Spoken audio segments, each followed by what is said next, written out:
Okay, Darren, please start.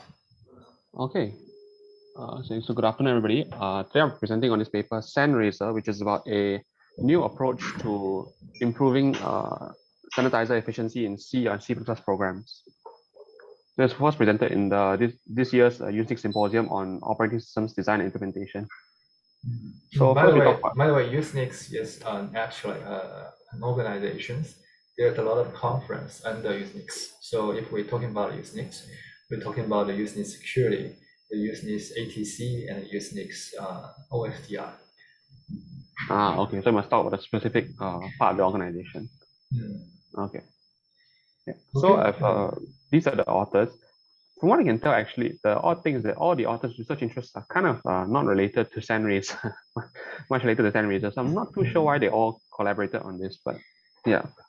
Maybe I can give you some history. The last four authors are I think this work is done by Wang Shuai, is a postdoc in ETH. So the last four persons are under the same group. And this group is led by Prof. Su Zhendong here. And also one anecdote is that many well riggers will join NUS School of Computing next year. And yeah, I saw that in history. And he will be assistant professor in our department. He will join next September. Okay. Yeah, I believe I saw on his website saying he's joining in summer of 2022, which lines up with September. Yeah. Okay, he has already selected courses for in associate. Oh. All right. You mean the teaching courses? He has already decided which course to teach. Oh wow, okay. Is that what you mean? Is that what I mean? Oh no, I saw on the website he said he's coming to NUS in summer of 2022. Yeah. That's just the point you mentioned, yeah. Okay. I thought you got the school's email. Yeah. So this we can see so as Linian mentioned earlier, Wang Shuai was did postdoc in ETH Zurich as well. So these four actually kind of grouped together. And I'm not quite sure where this author comes in, but yes. I don't know either. Yeah, I couldn't quite tell either from his details. So yeah, these are the 5 authors of the paper. And next, we talk about the background of the paper. So first of all, we need some background and understand what a sanitizer is, what is necessary, what it does. So before we talk about sanitizers, we talk about what makes sanitizers relevant, which is the existence of safe and unsafe languages. So what are safe and unsafe languages? We'll give some examples first. So the formal idea of a safe language is that there exists some proof out there that no well-formed program in the language can do something dangerous. Dangerous being something that the typical idea being dangerous, like type errors, overflow attacks, kind of thing. Buffer overflows lead to attacks, those kind of situations. So a safe language would be one that's a formal proof that this cannot happen in any well-formed program. But of course, it's a bit too restrictive for our regular use. So instead, we have the typical informal definition that we have a safe language that typically has some properties that we like, such as the type safety. By the way, can you raise the example? So I'm not sure whether maybe if you don't know, just let it go. So my question is that can you raise an example of buffer overflow attack? Oh, so for example, the standard one would be stack smashing in a C programming language. For example, if you compile the flags, the stack protection flags off, for example, you can have cases where you can, using a printf vulnerability, for example, you can smash the stack, overflow it, and get some changes in the stack, result in undesired behavior, like you can change of some private variable that's not supposed to be tampered by you, and so on. Yeah, right. So if more interested students can think about what is, I think a lot of students now they want to stack overflow, and if it's okay, you can try to replicate the stack overflow attack. And the inventor of such attack has already been a professor in MIT. Okay, please go on. Yeah. So as mentioned, a safe language typically has some properties that we like to have in a language, such as type safety, memory safety, and among others. So I'll go through some of these more relevant things. For example, type safety, that is that the language itself, well-formed programs in the language itself prevent you from doing things with types that should be illegal. Like for example, adding different types together that can't be added or have no semantic meaning when you add them together. So here we see example. For example, in Java, which is a type-safe language, if you're trying to add 2 different types together, it gives you an error. For example, you can see this error here. So you can't add these 2 things because they don't have any semantic meaning, add them together, and you shouldn't expect to add them together and have something valid come out. But for example, in JavaScript, which is not type safe, it has weak typing. So what this means is that it will coerce the types into compatible types when you try and perform operations on them. So in this case, it coerces the two objects together and it gets this object return, which is has no semantic meaning basically. So this leads to a lot of unexpected behaviors when you do such things. We also talk about thread safety, which is another very common idea of safety, which is that a language enforces properties that the code written cannot exhibit a thread-related undesired behavior. So this means that all the typical pitfalls are using threads, so data races, deadlocks, live locks, and so on. So we have the most common example is the data race condition, where, for example, you have two threads that run the same thing. They modify a shared variable, and they may access and write to the variable in different instructions. So these can interweave and cause undesired behavior. So to counteract that, for example, in C++, we have this thing called standard atomic, which is where we have a guaranteed atomic behavior variable. So the variable can be read and write in a single instruction, as opposed to having different instructions read and write. So this prevents this kind of thread race, this kind of race conditions. Whereas, for example, in a standard C, we have this classic data race condition where you can have the read and write in different instructions and causes data race conditions undesired behavior.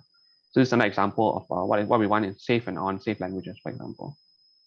So now we come to what are sanitizers exactly. So sanitizers are just types of software that detect bugs or vulnerabilities in code written in unsafe languages. So obviously, if it's a safe language, you won't have these kind of bugs or vulnerabilities in well-formed programs, and so you need sanitizers for this much. But since we do most of our stuff in unsafe language because of the lack of overhead, for example. So the most common example is Java versus C++. Java is safe but slow, and C++ is fast but unsafe. And so we have to use C++ for some things, and we end up having to have these kind of sanitizers to help us make the unsafe languages more safe. So examples of these sanitizers. The argument of Java is slow and unsafe. The slow and safe there will be some debate because now the JVM is highly evolved and updated. So in terms of the runtime efficiency, it'd be largely improved. And that is the argument when I was a student.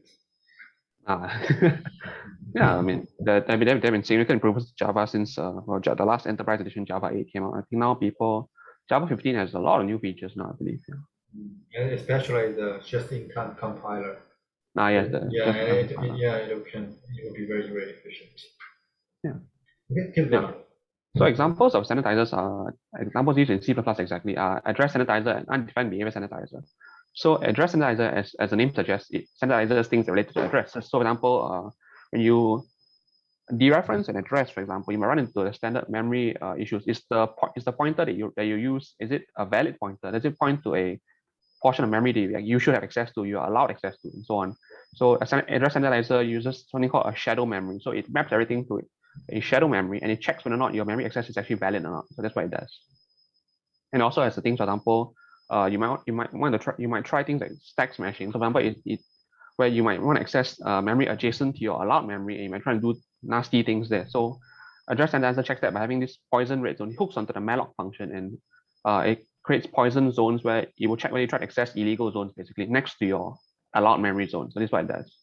And then you have undefined behavior sanitizer, which things to do with, for example, accessing memory where nothing is written or hasn't been initialized yet, and so on. So it just checks for undefined behavior in the C++ programming standard, for example. So now, how do they work? By the way, Darren, have you prepared a few questions for the audience? Oh yeah, they are later on. It's just some background first. Yeah. So how do they work exactly? Typically how they work that they inject checks into the program during compilation. So when you these sanitizers are hooked on to the compiler, and when they compile stuff, they just insert some checks that check whether or not certain checks are validated at runtime. And if they're not validated, you either abort or you alert the user. Sorry. So why do we need sanitizers now? It's the audience question. What scenario would require show like why we need sanitizers? Maybe you can point out someone. Maybe Docker would like to answer this. I don't quite understand the question.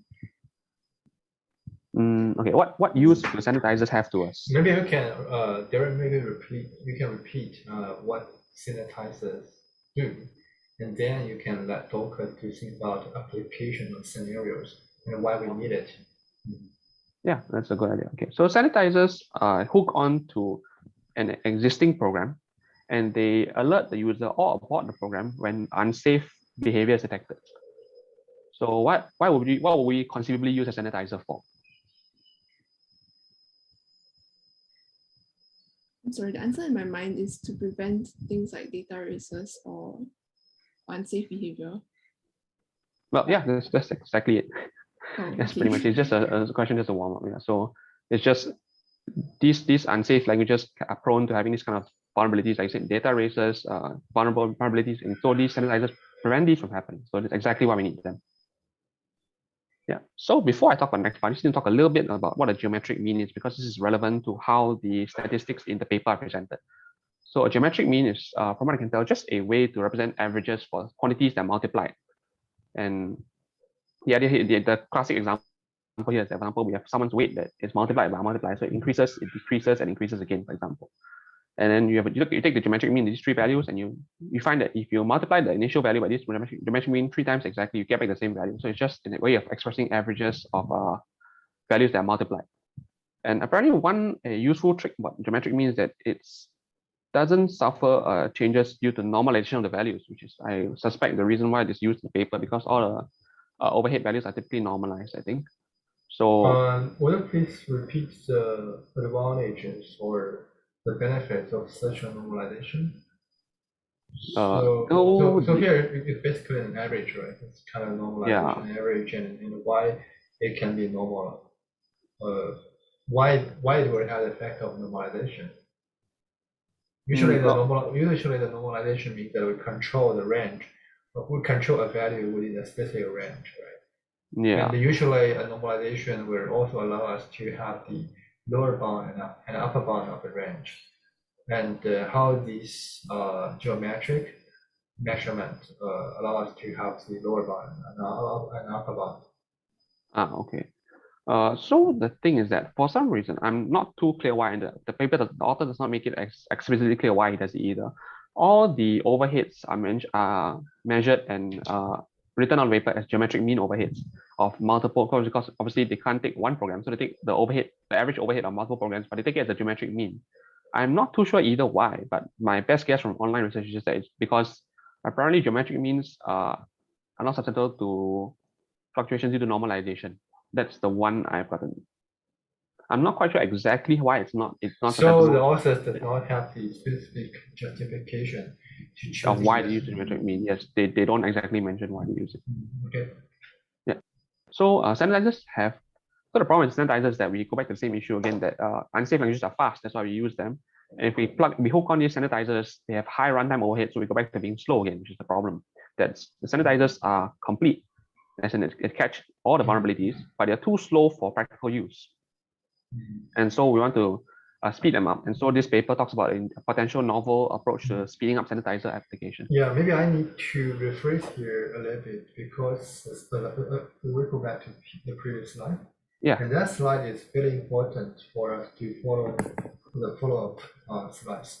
So maybe I can rephrase what are the sanitizers, the overall idea, and rephrase a little bit for the benefit of better understanding. So usually we have program P, right? This program P, according to Darien, this P is supposed to be written in an unsafe program language like C or C++, right? And basically Java is still possible, but the Java is still kind of safe because the JVM helps a lot.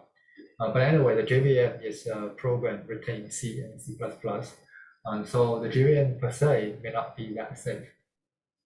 So given the program P, it may have some logics like it will unallocate a regions, right? So we can have A, and then after a few logics, A will be used. For example, we will get the content of A in B, something like this. And also it will have some condition like Y equals A maybe 100, right? There were still this kind of the instruction statement, or we will have Y equals A5 minus over B, right? So there's this kind of the statement here. And once it is very possible that once we get A A could be point to nowhere, so means that we are dereference of a non-pointer. And also when we access an array, this array could be some special regions in the memory. So if we achieve 100, the position of 100, it could be a none, then the program crash. It can also be an illegal area. So if we let y point to that area, in the extreme case, we will let p to execute some unknown program q in an unexpected way, or we will have a divide by zero exception, right? So this is all the program of p. So in this case, we provide the sanitizers, and the point is that suppose we have some program like this, and y equals 800, and the idea of instrumentation or sanitizer is going to try to insert some code in P. For example, we'll check whether A100 is illegal, and also we'll insert whether A is equal to a none. Or we can insert whether a denominator could be none, could be zero. As long as we trigger those actions, then the sanitizers will tell us what's going to happen in the programs. In order to insert this code into P, so P will actually transform into another program, P prime. And then the P prime contains the original P and also a sanitizer, right? So basically trying to sanitize or sanitize the conditions. In this case, we are going to have P prime. So as long as we testing P prime and trigger some and have some input satisfying those constraints or conditions, and we say we found a bug. So that is the overall idea of the sanitizer. Darien, correct me if I missed something.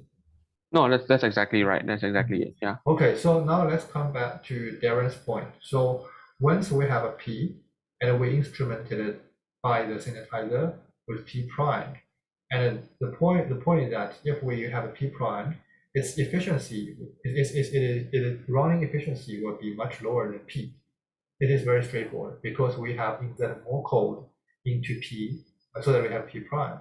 And also we have the problem is that some of the conditions we verify may be redundant. So in this work, it is trying to improve the execution rate of P prime. So you can think about it, once we have P prime, we can have another test generator to repetitively test the P prime, as long as the inserted conditions will be satisfied by certain generated input, and we'll find a bug, right? In this case, how to improve the runtime efficiency is very important. So if we have efficient version, we can find the bug within 1 hour. But with the low efficiency versions, we can find the bug maybe with 1 day. So that is the challenges and the research problem we try to address. And that is how to generate efficient P prime based on a P. Okay. Yeah, that's it. Yeah, that's exactly it. So like Lindy mentioned earlier, the conceptual observation is that many sanitizer checks are redundant. So we'll define exactly formally what redundant means here, but the general idea should be quite accessible. The idea being that we have two checks that essentially check the same property, and so we can remove one of them and speed up the execution of the sanitizer in this sense. So here we see a classic example. These two may be different properties of the same object, but the check is the same thing. We check whether or not the object reference is null or not, and if it's not null, then obviously you pass thing. But the problem is that they check the same property, and so we can actually remove one of these checks when we execute the program, and it will speed up the execution. So then obviously the question becomes, how do we identify redundant checks? So that's why they have a novel approach in identifying these checks, which does it in a way that does not compromise performance further. So the idea is that this is just the approach about it. Sorry, I skipped a little bit.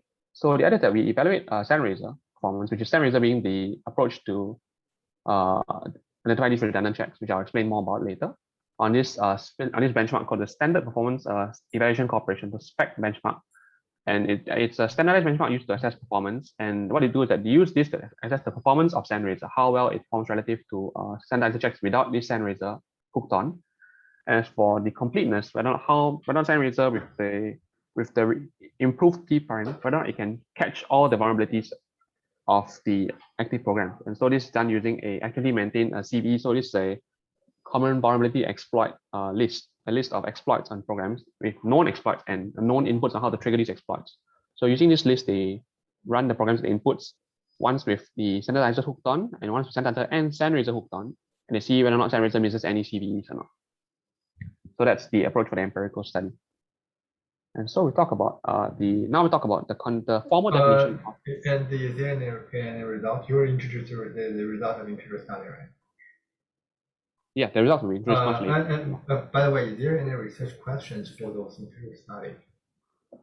The empirical study, the research questions? The research questions. So anyway, so of course we want to see the capability of flying CVE. Oh, by the way, is there anyone understand what is CVE? Maybe I'm asking Yijie, do you know about what is CVE? It's a list of vulnerabilities, right?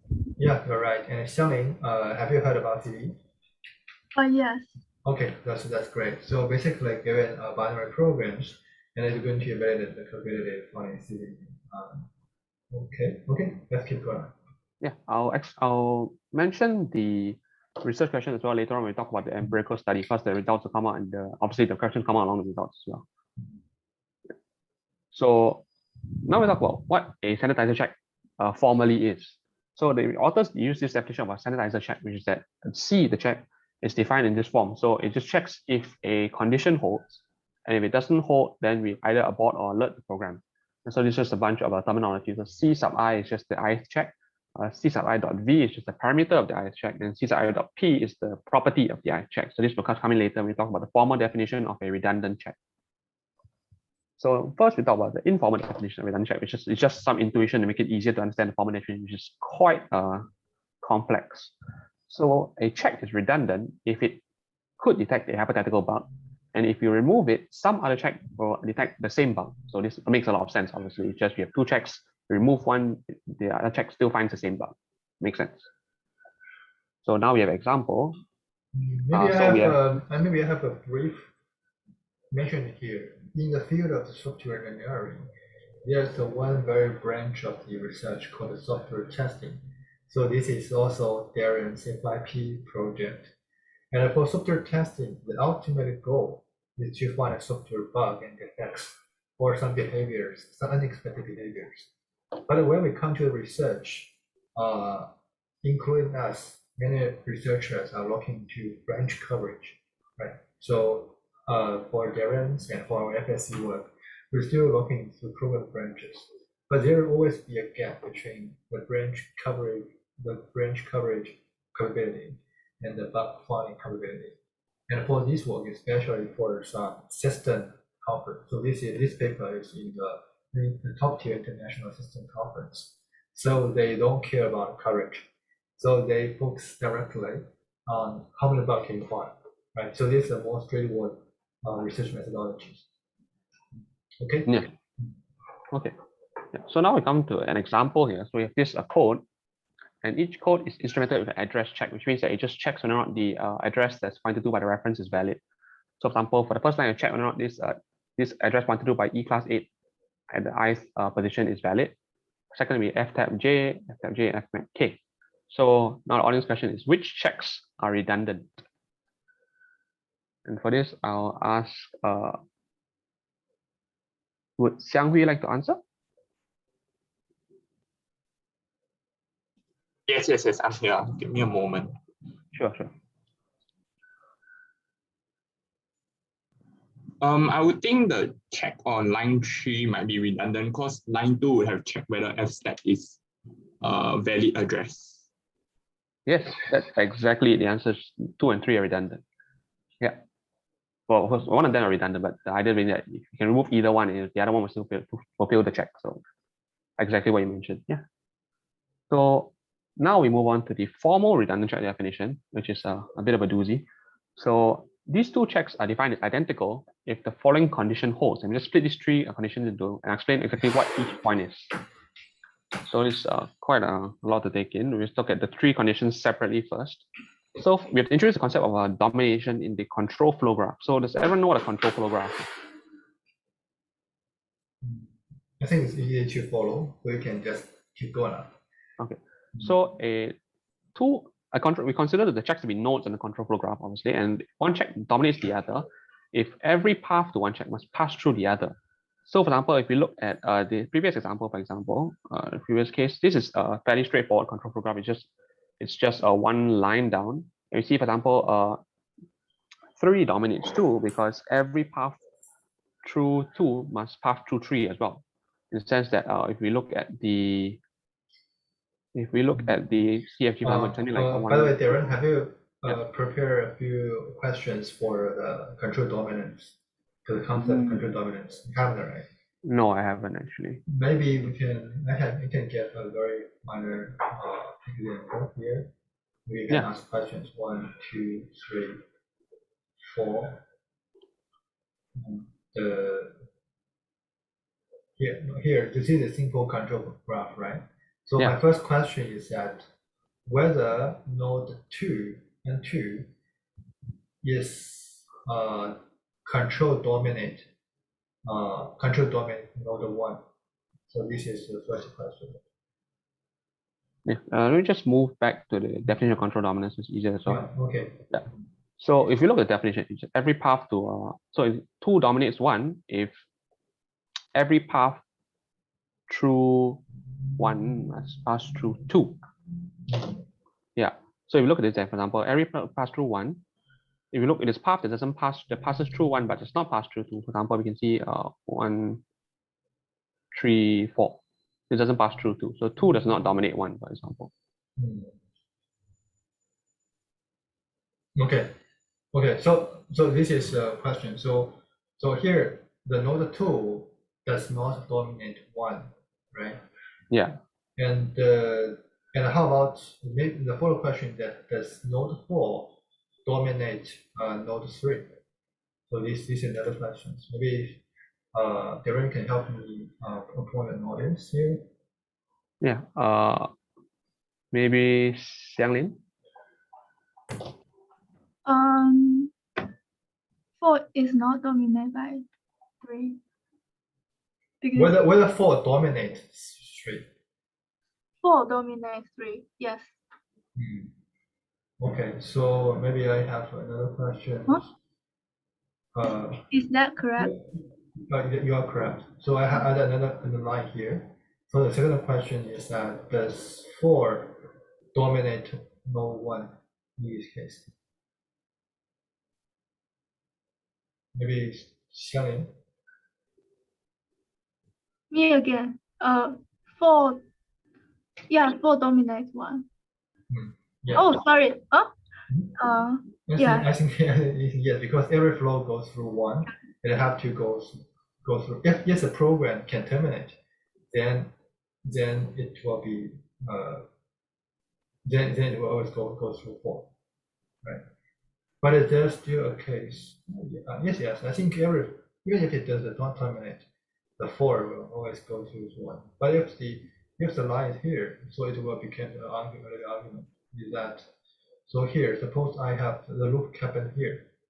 So if 1 comes to 2 and 2 back to, then the 2 will have a h back to 1. Or the 2 will have h to 4. In this case, it becomes an argument. If the program never finish, then 4 will not dominate 1 because there is a possibility that there's an infinite loop between 1 and 2. Okay, so I think the concept here is very clear now, right? Yeah. Let's keep going. Okay. So the next condition, which this one, it just represents that 2 checks are semantically equivalent, so they have the same meaning. In this point, the author is actually a little bit vague as to what semantic equivalence of 2 checks is supposed to mean here. So we'll just leave it for now, because the actual meaning is not that relevant, because beyond the fact that it's extremely difficult to assert this property for non-trivial programs in general. that's the point that the author wants to make for this condition later on. And so the last condition is that these checks are the same kind of checks. So either both ASAN checks, both UB-SAN checks, for example. And this can be done through pattern matching. So now we look at an example of this thing in action here. So we look at this code here. It's just like the last time, you can see it's just you do an address check, and you find that these two address checks are the same because they check the same address, the same safety property. The only difference is that they have some offset here, which is irrelevant. So now we instrument the code with some checks. This is not how the actual implementation will go, because be done in a low level language. It's just how it looks like as a human readable representation. So we see a check for the valid range, for example, and you see that C1 dominates C2 because every check through C2 must pass through C1 first. And then we have that these two are semantic driven. They check the same thing. They have the same meaning in the sense that they check the same property, I suppose. And these two are the same kind of check because they both check for the array index. So in a sense, they are identical checks as per the formal definition before. Yeah. But now we look at some issues with this definition. It's watertight, yes, but it's also too strict for us to use in the Sanitizer efficiency implementation because there are some very difficult conditions to check. The first is that the author points out that if you want to check the control flow graph, a dominated tree, for example, it's very expensive to generate and it's difficult to do so as well. So essentially, it's too heavy for us to do this on the fly for every check. And as for the second condition, it's difficult to assert non-trivial programs on a theoretical basis. So he mentioned a particular theorem in I think Rice theorem, which indicates that apparently this property is very difficult to assert for non-trivial. By the way, so here is the or relation, right? So it means the CI is dominated CJ or CJ dominates CI. Yes. Okay, please go on. Yeah. The last one is the only one that actually practically able to do so because you can do this through pattern matching. The author talks about how later on as well. So the core idea here is that this definition is good, but actually too good because we can't use it. It's too expensive to do it in real time. So we need to find a relaxed definition that serves our purposes. And so now the authors look for an approximation where we talk about likely redundant checks. So maybe we can't get complete certainty that the checks are redundant, but we can get to an approximation. These checks are most likely redundant. If you do it in a much cheaper way, we can get efficiency gains from there. So the definitions are these: that they have these correlated dynamic code coverage patterns, and they are approximately equivalent with respect to static data dependency patterns. So what are these patterns? These are quite complicated. I'm going to leave it to the technical approach later on. But just know that we have this new approximation, which is cheaper to do, and it's not quite as watertight as previous definition, but that's the price you get for the gain in efficiency. Yeah. So now we talk about the technical approach. So the authors define the technical approach of how SANRAZOR works. That you first identify the checks. So user-defined checks in this case are just things that users put. For example, you might put in your own code like an assertion or checks that something's non-null. These are called user-defined checks. And the next category will be standardizer checks, which are the things that are instrumented into your program at a compile time. So the SANRAZOR will perform a static and dynamic analysis. What is analysis are, we talk about them later on as well. It identifies redundant checks or likely redundant checks and removes these redundant checks. And in the end, we have improved P prime.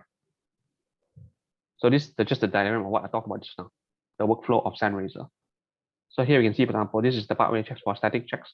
This is the dynamic ones. And in the end, you just remove redundant checks and you're left with P prime. Can you be more specific there and maybe go through rectangle by rectangle?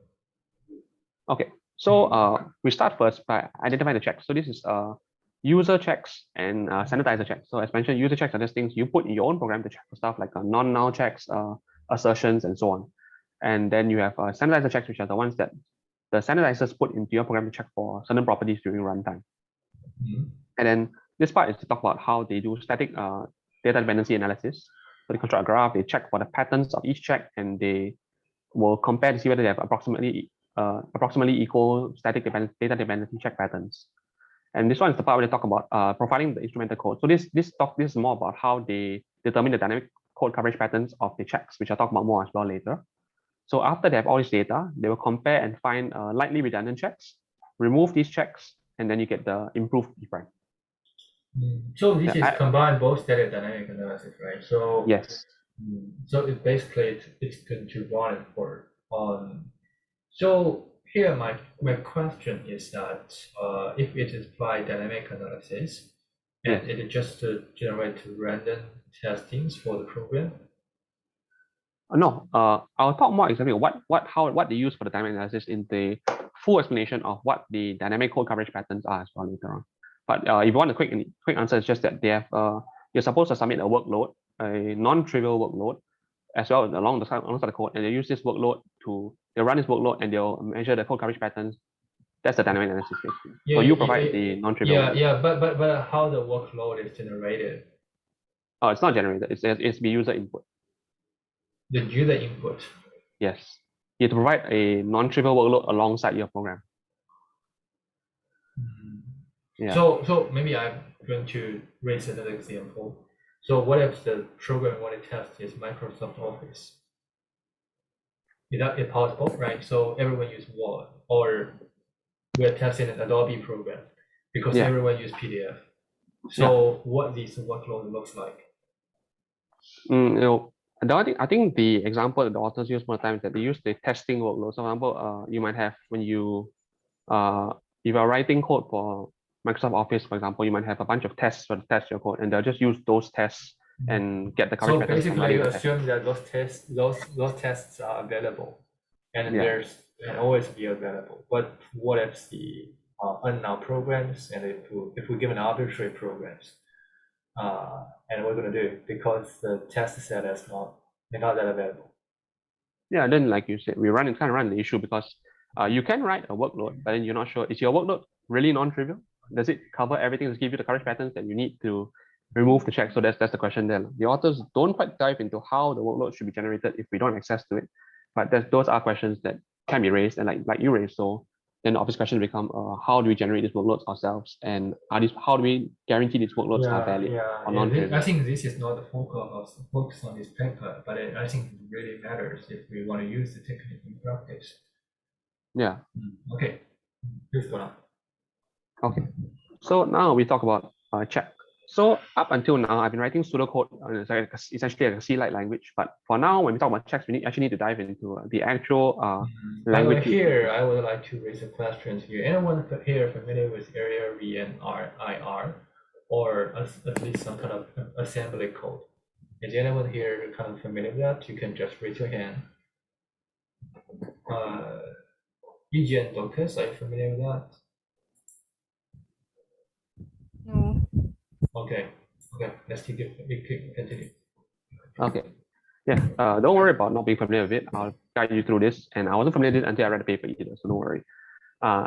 The authors, how this works is that they compile the language, C++, for example, into an intermediate representation, which is what the IR stands for, and LLVM just refers to the type of language this is. This actually stands for a low-level virtual machine, but eventually got phased out in something else, so just some history.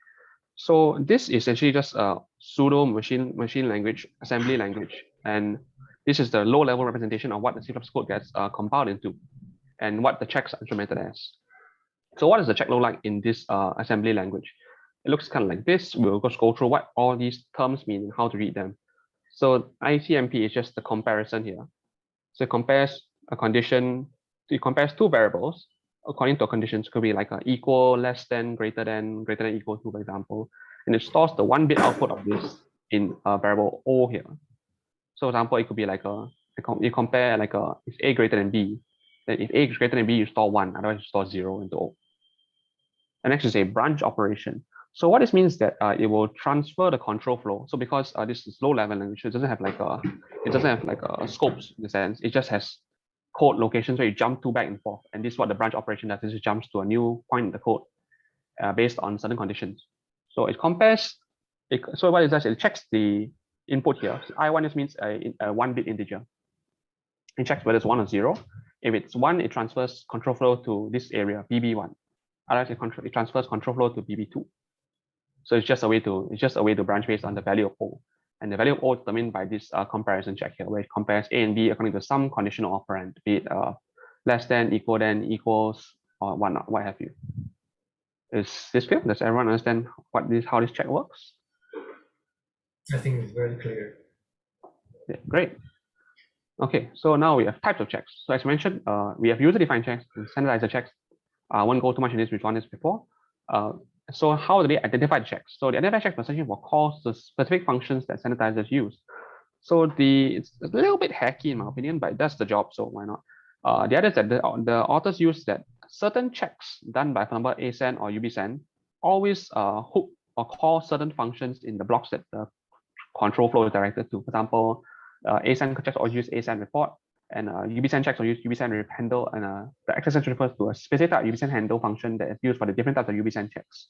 So by searching for these function calls, you can identify the type of check that it is, whether it's a ASAN check or UBSAN check. So that's the method that the authors use to first identify the check types. Next, we talk about static analysis. So each check asserts program properties using comparison statement. So this is just the branch property mentioned earlier. So for example, we have a example, if we do an array access, for example, the check might be, is the array access between, for example, 0 and 12 if the array is of like size 13, for example. So this becomes a comparison check in the LVM IR. And the output of this check is used in the branch instruction here, as mentioned before. So we just do a backward dependency analysis. We start from the end and we just go up again and look for what our eventual output depends on, and we get our data dependency analysis. So it's just specifically how they do it. They traverse the tree, the data dependency tree, and they get a terminal operand, which is a constant global variable, things that don't change basically, or things that don't depend on other things. And then to simplify the process, when you have a function, for example, a function call, it just treats all the function parameters as things that your output depends on. So this is the example of how it works. So we have some LLVM IR here. And so this is the important part, the branch statement. So it says from here, we start our analysis. Do analysis, you get a tree, data flow dependency tree, where we look, you can see this here. is control dependency. Oh, sorry, control dependency. Wait, but you can see this compare, right? Given the compare is going to different flow, right? Yes. Sorry, hold on. Maybe I can clarify a little bit about the data dependency. So maybe somehow, I'm not that familiar with the instruction of LLVM, but anyway, I'm using the JVM bytecode. So here, suppose we are loading some file, and here we are storing some file, storing some variable. I store and I load, and there's another. I have I load here. So this instruction will have data dependencies, right? So I store some variables, I define some variables, and we use some variables, and these two instructions will have data flow. So this is called data flow. But if there's giving a comparison where we jump to different instruction positions, this is actually the control flow. Okay, fair enough. Yeah. Okay, yeah, but the idea is just to highlight how the data flows, and in this case, you just need to traverse backwards. So it's, like I say, it's actually a control flow, but if you traverse backwards, you can kind of get the data flow. And by the way, so I think the data flow and control flow graph is the basics for the compilers, for the compiler optimization.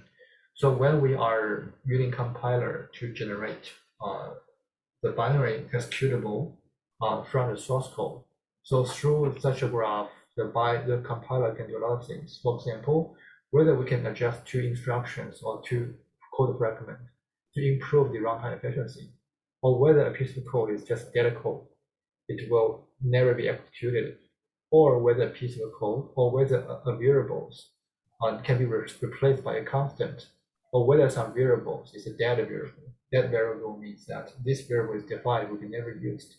So with those graph information, we can do all those sort of analysis for the compilers. And also, in the meantime, they can be used for generating the runtime executables.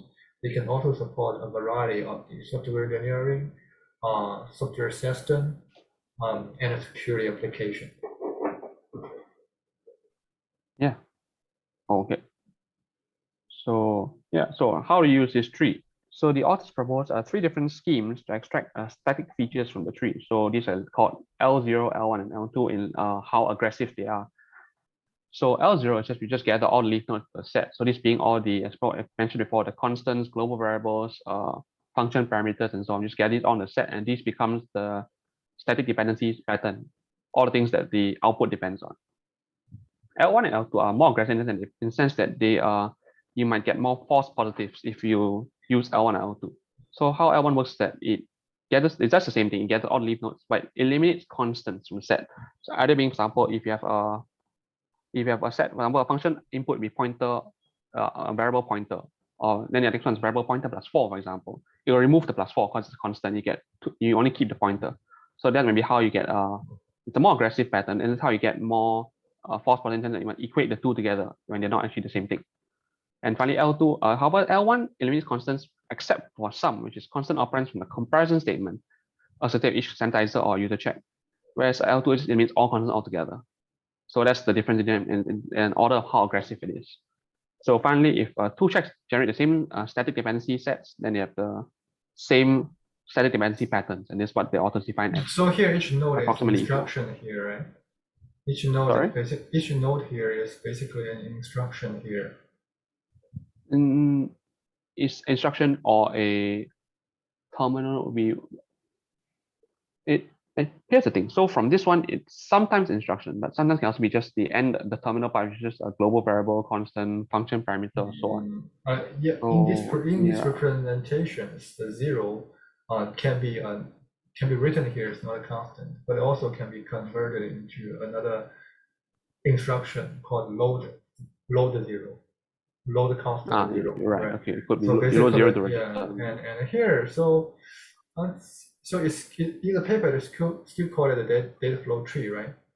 Yeah, they still call it data flow dependency tree. So somehow the relation between the nodes are about data dependency, right? Yeah. And I mean, can you further elaborate the age stand? What does the age means? This means the producer consumers what the outcome of one instruction will be the. I believe it's supposed to be dependency in the sense that, for example, if you look at this one, the comparison here, the value of 130 here depends on these two, so 129 and 0. So that's what the age is supposed to refer to. It refers to a dependency, data dependency. Oh, I got it. Yeah. I got it. So somehow. So maybe I illustrate this tree here. So the instructional compare will take two values.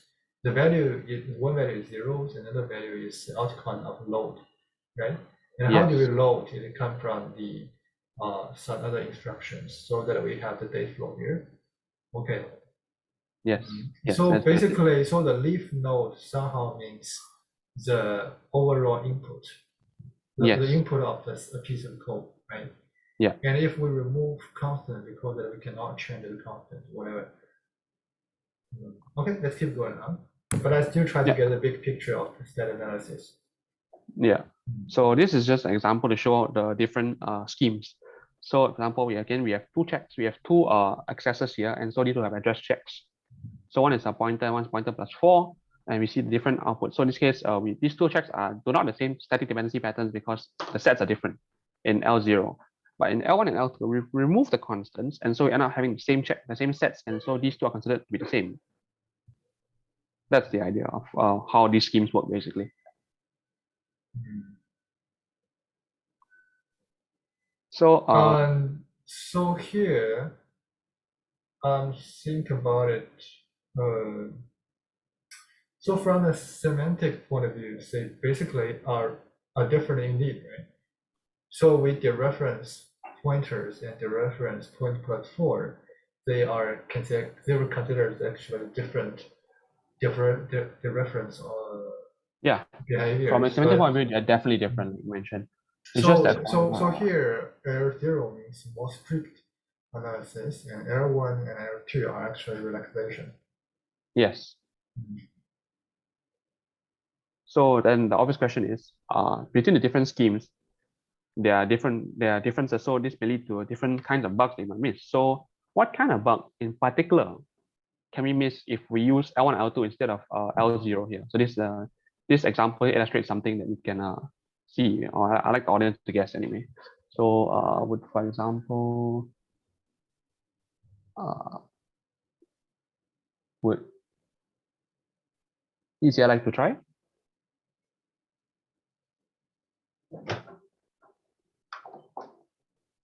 Hello, Yijie, are you still following? I don't really understand L1 and L2. Okay, so maybe I can rephrase a little bit here. So maybe I using a rephrase here. So L2 think condition 1 and condition 2 here are different conditions. And error 1 error 1 and error 2 consider the check 1 and check 2 are the same conditions. In this case, it will remove the second conditions and only use the first conditions. And now the question given by Darien is that what if we remove the check of the second check? And what kind of bug will we miss if we remove such a check? Have I clarified myself? Is it like buffer overflow? Like it doesn't check the next position, the next address. Yeah, exactly that. So, for example, if we remove check 2, we might miss, for example, a buffer overflow where you just go over the array, the end of the array, for example. But if we remove 1, for example, we might have a case where the value in pointer is an illegal address. Next value happens to be a valid address, and we miss the invalid address access in 1.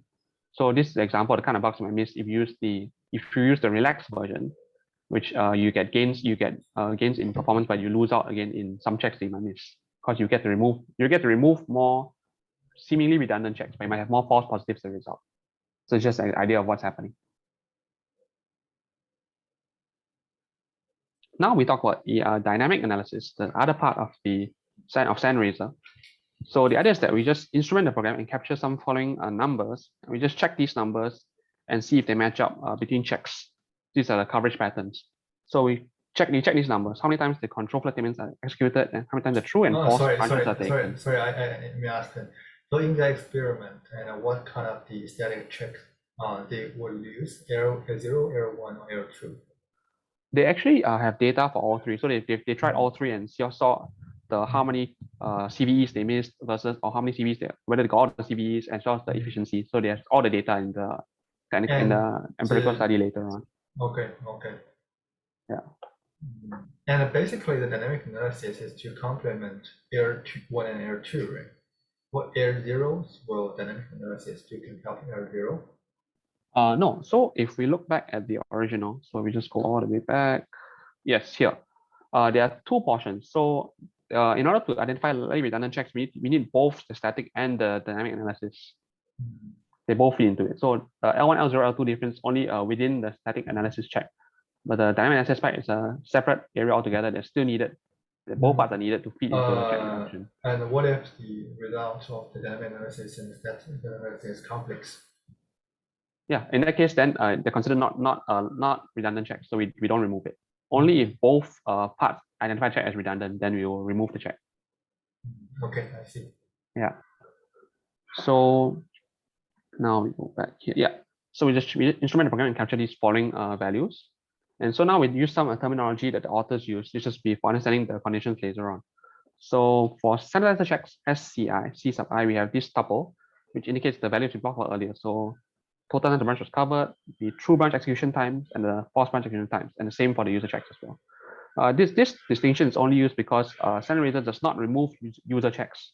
So it makes a lot of sense. Like if you write your own custom user checks into the program, you don't want the Sanitizer to suddenly remove them and because it might even introduce false positives. So in order to avoid that, SANRAZOR does not remove user checks ever, even if the 2 user checks are seen as redundant, for example.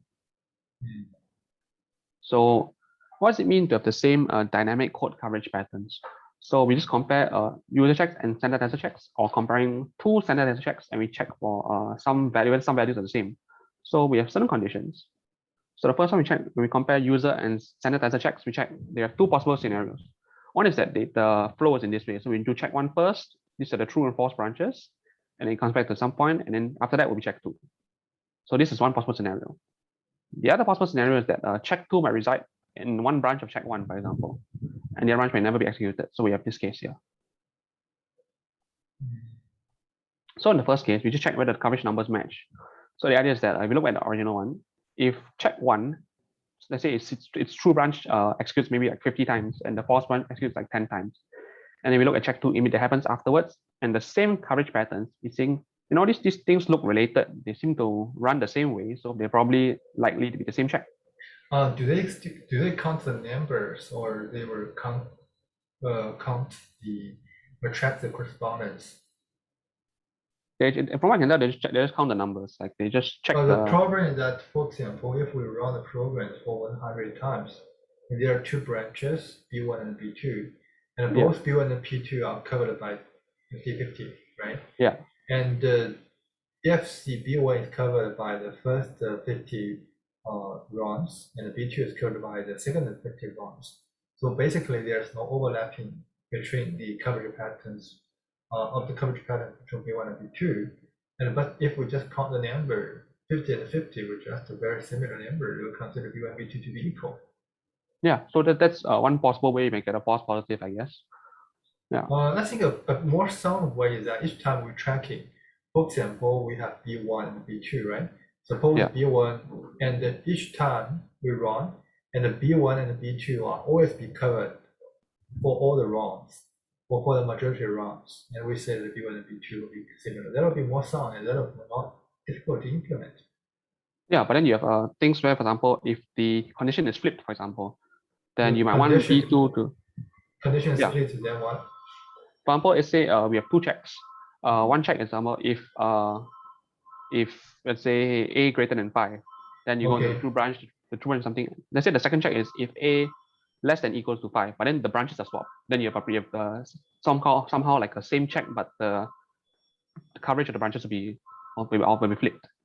So I think you also cover that. We're talking about branch node or branch. So given, let's define the branch node is actually a node, maybe decided the conditional expressions, and a branch means after the expression value is defined, and it goes to the true or false. So I'm talking about branch here, not the branching node. Or maybe you can use your terminology. A branching node is a check, and the branch means the outcome branch of the check. So I'm actually talking about this kind of branch, right? I mean, you mean the edges rather than nodes, right? Yeah, I mean the edges here. Yeah, so then the issue becomes, for example, if your check 1 is some condition, let's say like a P, and your check 2 is actually the negation of P. Okay. Right, but then you say like the nodes actually this node corresponds to this node, and this node corresponds to this node. So you want if the same check, you want the false branch to match the true branch actually. So in the case, it wouldn't work, right? I'm just saying that from the semantic point of view, the true branch in check 1 is actually semantically similar or equivalent to the false branch of second check. Yeah. So in this case, we have more confidence to saying that they're redundant. Yeah.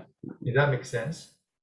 Okay, yes, it does make sense. But the problem is that if they just count the number, I just feel that it's a bit too simplistic, right? Yeah, it's too easy. Of course, just counting the number is very easy to implement. The problem is that we still sometimes need soundness, especially when we are working on software testing projects. And if there's any deviations or some false positives, it will impair the final effects. Yeah, I get your concern, because when I read the paper, I was a bit taken back that the dynamic code coverage analysis actually just essentially just number checking. Okay, Darien, maybe you can control the times, because Siang Hwee will have another presentation. So let's control our presentations. Try to finish. We have 10 minutes left, so we do this fast. Okay, so we just check whether they match. Next one is the second one. For example, we check whether or not these branches are equivalent. So the idea being that a number of branches this time should equal the number of branches that the check is covered. So if the checks cover the same thing, and that one branch is also never executed, which means that it should also evaluate in one direction, just as same with the parent check. So this essentially these two things essentially can summed up in these three conditions. For the sake of brevity, I'm not going to go too much into conditions, but the other is it's just the same as was mentioned earlier, just put into a formal definition instead. Yeah. So next we check, we compare two standardizer checks. So again, we just check whether or not the true branches are whether the number of times they're covered are the same, and we check whether or not the true branches are covered at the same times, or the true branch equals the false branch cover time. So this is just the same thing as mentioned before, where the checks might be inverted. So you want to check whether the true and false branches might match up as well. There's one possible condition. Yeah. So now we have both the static and dynamic analysis done. We can now define what it means to have the redundant check, which is just that these two have the same patterns in regards to static and dynamic analysis. And so this is the idea behind SANRAZOR. They just do these two checks. If everything pans out, we prune one redundant check and we get efficiency gains in this way. And they mentioned that they only remove one lightly redundant check if one check is dominated by the other. Of course, then the question becomes, didn't we talk about previously about how expensive it is to check for domination? The authors don't actually address this point. I don't know either, but yeah, that is a question that should be asked. And one point that the authors did mention, however, is that this process is unsound in that sense that you might have false positive. The removal does not mean that it's necessarily redundant, but this is the price you pay for having efficiency gains, I suppose. Have they tried randomly remove some checks? What do you mean by randomly? Oh, do you mean like remove checks, Yeah. you lose some CVEs being caught? Yeah, so in order to, you can see the bugs, right? You can consider, suppose we have 1,000 checks here, and then what if I randomly remove 50 of them? Because the most checks, only a few checks can report. They have the 20-80 principle that the 20% of checks maybe report 80% of bugs. I just randomly have a random guess. Yeah. In that case, even if we randomly remove some checks, it definitely improve the efficiency, but it may not that compromise. We may not have such compromise on the this bug discovery capability. Yeah, so there's a similar idea to yours, which is used by another tool that the authors mentioned because it's a similar field, which is sanitizer optimization, which is called ASAP. So it just removes the most expensive checks down until you go below an optimization budget. So that's a similar approach, I suppose. Okay. Yeah. Okay. So now it is here baseline. Baseline, sorry. The baseline that they will be compared with this approach. They'll talk about a comparison with similar optimization tools later as well. Yeah. Okay, let's keep going. Now implementation details that it's just written in C++. It hooks onto CLang, the compiler front end, and which we call SANRAZOR CLang, and that's how they get it to work. So you just hook it on to the compiler, and then during compilation, it will do the Sanitizer optimization for you automatically. So now comes the experiment. We have two different studies: a cost study, which tracks the changes in efficiency, so the efficiency gains from using SANRAZOR, and then the reduction accuracy, which tracks how many CVEs we miss using SANRAZOR. So this is the workload used for the cost study, as mentioned before. The spec benchmarks to it. Maybe we skip those details and let's skip some details. Yeah, let's go to the result. So the idea is that we have reduced overhead. So we have this new geometric mean overhead. So we can see this original overhead. And once we do the different schemes, we see some reductions. And obviously the most aggressive scheme has the best reductions, but has the most false positives. So same for UBSAN as well. We see some very good gains from 150% to 36% overhead. But again, we will have more false positives later on. That's the price we pay. Sorry, so this is the improvement or? Improvement, yeah. Like the overhead has gone down. So that's the improvement. So this is overhead, okay. Yeah. L0, by the way, L2 can remove more redundancy, right? Yes, it identifies more checks as redundant, so it removes more checks. Yeah, it removes more checks, then its overhead will be improved to have a higher improvement. Oh, sorry, I misunderstood your question. Yes, it's not an improvement. This is the overhead after implementing SANRAZOR at L2. So it's just a change in number from this initial overhead to the current geometric mean overhead. So when we raise an example, so the overhead is initial overhead is 1.5 or 1.5 larger, right? Yes. And now I do an all increase. I got it. So hey, why L2? Oh, I get it. So okay. So this is overall time, right? So suppose the original program, the runtime overhead is 1, and this is basically a ratio compared using different redundancy removing technique. Yes. Okay, please go on. Okay. So this just we just skip the table. The table is a lot of data. We just ignore it for now. And the important point is just this part here. So on average, the geometric mean, we see all these improvements in the performance using SANRAZOR. Okay. Anyway, the result will be supposed to be good. Otherwise, we will not make a publication. Yeah. So now we come to the second part, the reduction study. So are these checks removed really redundant? Are they actually not just, how do you know you're not just false positives? So to that, we check how many CVEs the optimized program detect. So they use this CVE list, which is they say updated. They take the 10 programs they can set up SANRAZOR for. They ensure that all the CVEs can be triggered first by sweet input. Then they hook on the Standardizer, hook on SANRAZOR, check how many CVEs they can track after SANRAZOR is used, and that determines how efficient SANRAZOR is. So we can see, we can ignore this part. So basically, the idea is that initially, without SANRAZOR, with just Sanitizer, we can track all 38 CVEs. And then with L0, L1, and L2, we see the number of CVEs. So obviously, L0 catches all of them. L1 does about the same, and L2 does not as good compared to L0, but you get a much greater performance improvement. Okay. Yeah. And then we compare with closely related works, ASAP, which is how it works, that it organizes the Sanitizer checks based on the overhead, and then it will just prune the checks one by one until it goes below a user specified overhead budget. So when we compare SANRAZOR with ASAP, we find that SANRAZOR performs better than ASAP at all configurations of SANRAZOR. So these three budgets refer to the overhead. We have remaining overhead after using L0, L1, L2. This statistics that I mentioned earlier, the overhead we get from using L0, L1, L2, we just use it as the budget for ASAP, and then we compare the two. So the basic idea is that SANRAZOR discovers more CVEs for the same budget. And the best part is that we can combine both of them together. So example, if we set ASAP budget 30% first, we run it, and then we apply SANRAZOR on top of ASAP, and we can reduce the overhead down to 7% without missing any additional CVEs compared to just using ASAP alone or just using SANRAZOR alone. So that's another plus point by the authors, that you can combine the two tools because they work in different ways and you get even better performance. They were actually using basically the ASAP actually it's another technique, right? Another result. Yes, it's an existing tool. Yeah. And the combination is that we adjust the budget to 30%.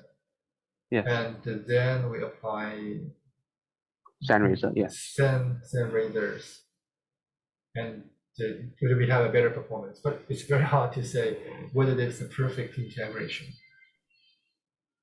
Yeah. Okay, let's continue. And so the challenges, as Darien mentioned earlier, the choice of workload. So if you're given a pre-existing workload, it's great. But if you don't have a workload, then how do you know whether your workload is sufficient? And then the next other question would be, well, are results on this benchmark suite really representative in general? So the suite they used came out in 2006, which is quite a long time ago. So we don't know whether or not the results actually can be generalized to current software, which has changed quite a lot since 2006. So those are the two main questions we have that can be raised. The authors don't quite talk about these points, but that's to be expected. So yeah, so I believe that's what just takeaways. So just that is a very good. That's a very good presentation. So I think Darren's made it very clear. I think it's not very easy to clarify and articulate program analysis research because it involves a lot of the terminologies, and we still need to clarify and specify. It also seems to be challenging to talk about it and propagate knowledge and program analysis. I think Darren did a very good job in this talk. And also observe that nowadays we almost have no perfect improvement. Once we make an improvement, we have to sacrifice some things. We're always making a trade-off. And our job is to make and optimize the trade-off. And in this project, from my point of view, and as a matter of fact, their approach is neither complete nor sound, right? So the soundness and completeness will always be a trade-off in the program analysis work. And maybe later, and even for some testing, different UAYP projects, we somehow are always making compromise between the efficiency and the testing, all the testing coverage. So you can think about it. For if we are running the EVS suite, we're running EVS suite, and in the normal case, EVS suite will require 10 milliseconds to generate one test case, and we run it and get a result. Right? This is what EVS suite can do. If we want to apply more analysis, it means that each time we generate a test case, we take a longer time. So suppose we take maybe 2 seconds to analyze it. It means that we will miss the generation, of 200 test generation. So how to strike a balance or having a trade-off? So that is also a very important question for us to address. Okay. Yeah. Is there any questions for Darien's work? I think this is very interesting work, but it requires an expertise, and especially requires some motivation to fully grasp over there. And by the way, this work is published in OSDI, which is considered a very prestigious venues. And you can see that even for such a prestigious venues, and it's also tying for some detailed and specific problems. But of course, it requires a huge amount of engineering effort. And maybe we can follow their steps, and maybe one day we can always tie in for that venues in some system research. Okay, thanks, Darien. So next one about Siang Hwee. So maybe it's your time. Okay, hello. Let me share my screen.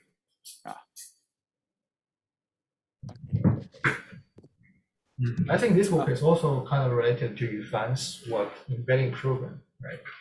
So maybe I can have a little bit brief. So this is AI, more like AI and social engineering. So if we want to predict make some prediction work or AI work on program, we all using some state-of-the-art neural network models. The first things we do is to embedding the code or embedding the programs. And what is the most effective and intuitive embeddings is always an open question.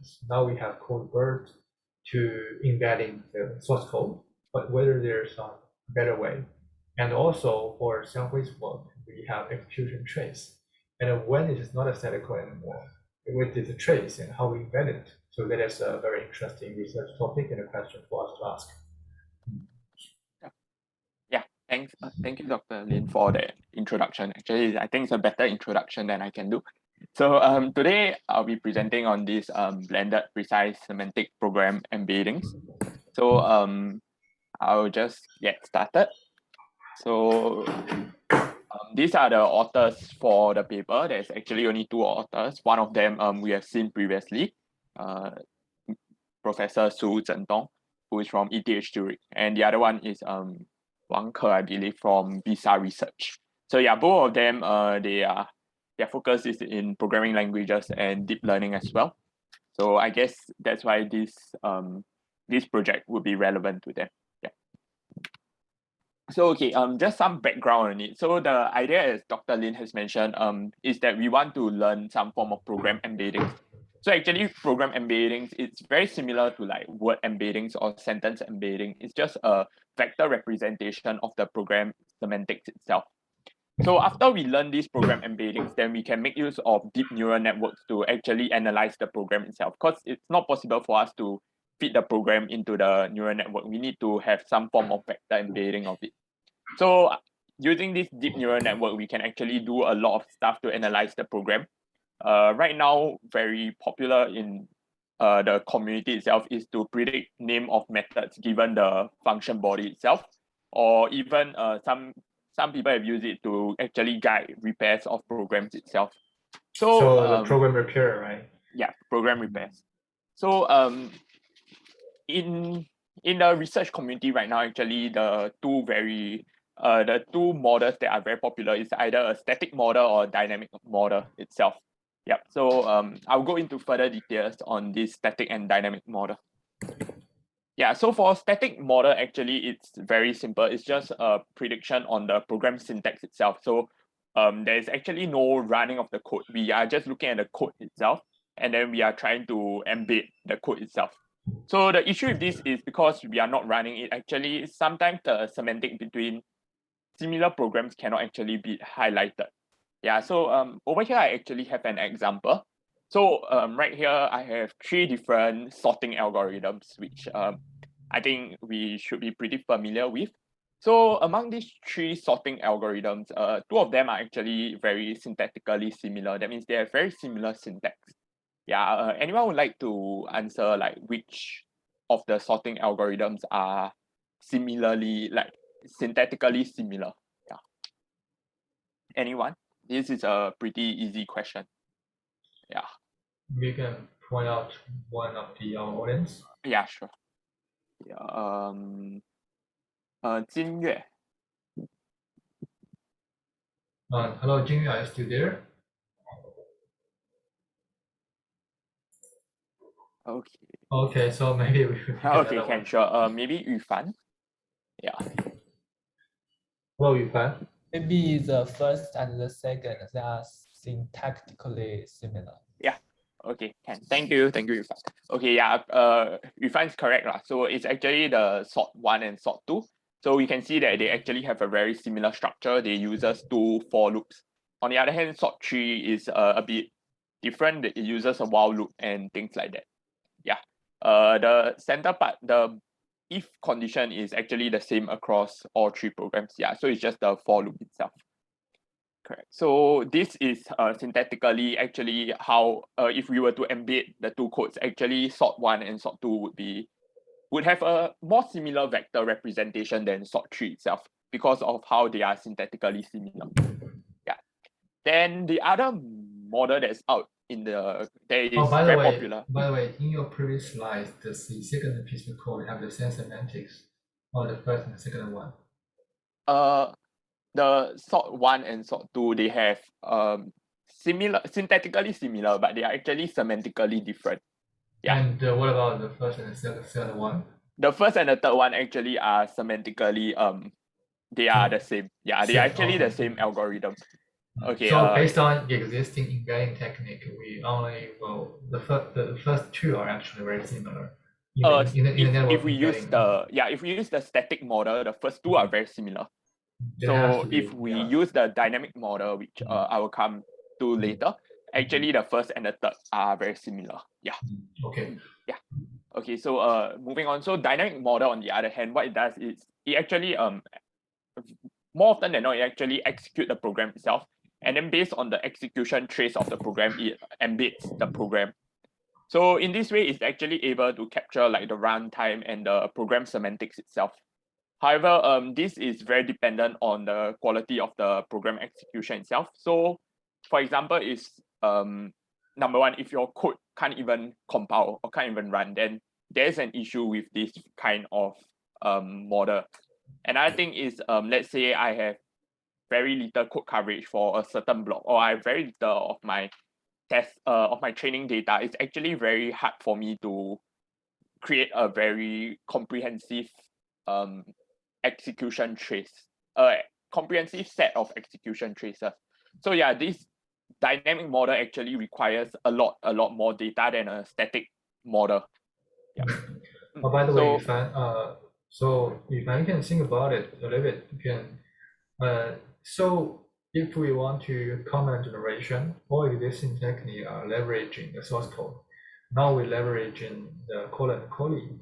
Maybe one day we can think about the code coverage and the code executions can be used another alternative information to enhance the command generation task. Yeah, maybe.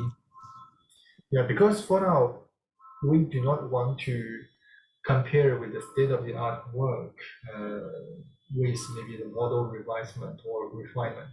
I think a lot of researchers have already done that, and it will take a lot of cost to do that. But if we think about more sources and thinking out of boxes, then that will be our chance. Okay, someone please go on. Okay, yeah, sure. So actually, okay, this question has been answered previously. So actually, this is the execution trace of all 3 sorting algorithms from before, and we can see that actually sort 1 and sort 3, they are they are exactly the same, while sort 2 is actually very different. Yeah, so we can see the lines mainly diverge from this point onwards. Yeah, so actually, yeah, this was meant to be a question, but it has already been answered. So actually, the sort itself, the first sort 1 and sort 3, they are using bubble sort, while for sort 2 itself is using insertion sort. Yeah. But in that case, we have to, you can see the bubble sort, right? We have to align the line number, right? So the five in first bubble sort need to be corresponding to the 5 in second bubble sort. You have to align the code so that now the trace can be equivalent. So basically, it's more like a trace matching problem, right? You can see 514A3, and the last one, the 514A3. And how do you now these 5 can be corresponding to that 5, right? Maybe maybe in the third version, it's 62594. Right? Yeah, correct. And that is all possible. Yeah, correct. So for this case, actually when we are comparing, let's say, 2 codes, whether they are semantically the same, so we would actually give the same inputs itself. Correct. I hope I understood your question correctly. So you are saying that if I'm saying that the first bubble sort and the second bubble sort, they may have completely different control flow graph. You get my point? So you can see if we want to have a version focusing for bubble sort, we can still write a recursion version. Correct. Right, and if we go to the recursion versions, the control flow graph or the data flow graph are completely different. Yeah. Okay. They still be different. Yeah. So sorry. And the execution trace will be very different. Yeah. Maybe I clarify. This is not the execution trace, the line numbers itself. This is actually let's say an array. Yeah, it's an array. So the positions of the values in the array. Because it's if I use Python to do it, it's actually not possible for me to look at the. Okay, I think it's possible to do like a printing of the lines number itself, but the main execution, the main idea of a dynamic model is that it actually maintain the states of the execution itself. The states of each steps. Yeah. So the state in this case is the array itself, how the array has changed. But the problem is that for a real program, the state space is so large. That is very true. Yes, correct. And yeah. How do we pick up the key? Correct. So that will how to handle that large space would be mentioned later. Yes, correct. And so, also giving 2 programs. Is that this program going to compare the code similarity? Sorry. The code similarity. So basically, you are going to compare. And for the code, for this approach, so you're talking about embeddings, and assume that this embedding is used to compare whether 2 pieces of code are similar. Right? Or correct. For their new approach, they are combining both the dynamic and the static side. So the static side is where it compares the 2 code similarity itself, and the dynamic side is where it maintains the state of the run itself. So I think the part that you mentioned about code similarity belongs to the static side of things. Yes. Yeah, and also suppose the first bubble sort and second bubble sort, and they may totally use different variables, right? Correct. Yeah. And suppose, and also given different implementations, they may using multiple array. In this case. Yes, correct. Yeah. So and how do you match the variable to 2 versions? So that is all. Yeah, those are all issues that I mean, if we are storing the entire state of which is all the variables itself, then the comparison itself,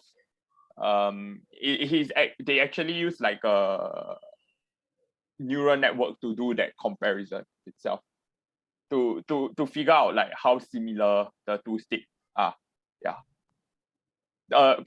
Okay, so my point is that by actually storing the entire state itself, like the entire stack or all the variables, it's able to. I believe that there's a way for the model itself to do a mapping of the two. From my point of view, that's all very challenging problems. Yeah, correct. And Those are unaddressed problems. So you can, so you have played with the regression, right? So I think a lot about the matching problems, and basically also think about how to match the state variables and how to match the steps. And actually we are talking for a simpler problem because we have two versions of code and just compare them. Yeah. And our approach may not that work when these two programs have gone through radical change. And one program looks completely different from the others. The integration, the performance of integration will suffer. So I raise these questions because there is a practical problem. Correct. Yeah, okay. But for this paper itself, actually the key isn't about comparing across codes. So actually the focus of their project itself, after they came out with their algorithm, is more to, let's say, given this source code itself, then name what method this is or what this method actually does. So it's a prediction of the method name which was mentioned here. Yeah. So their main task for this paper itself, while it's to embed the program itself, the program as well as the execution trace, it's more for predicting like the methods instead of comparing across different trace. Yeah. So they face less of the issue about mapping the variables. Okay. Yeah. So for them, after looking at the dynamic and the static approach, so the idea is to actually blend both approach together to take the benefits of both.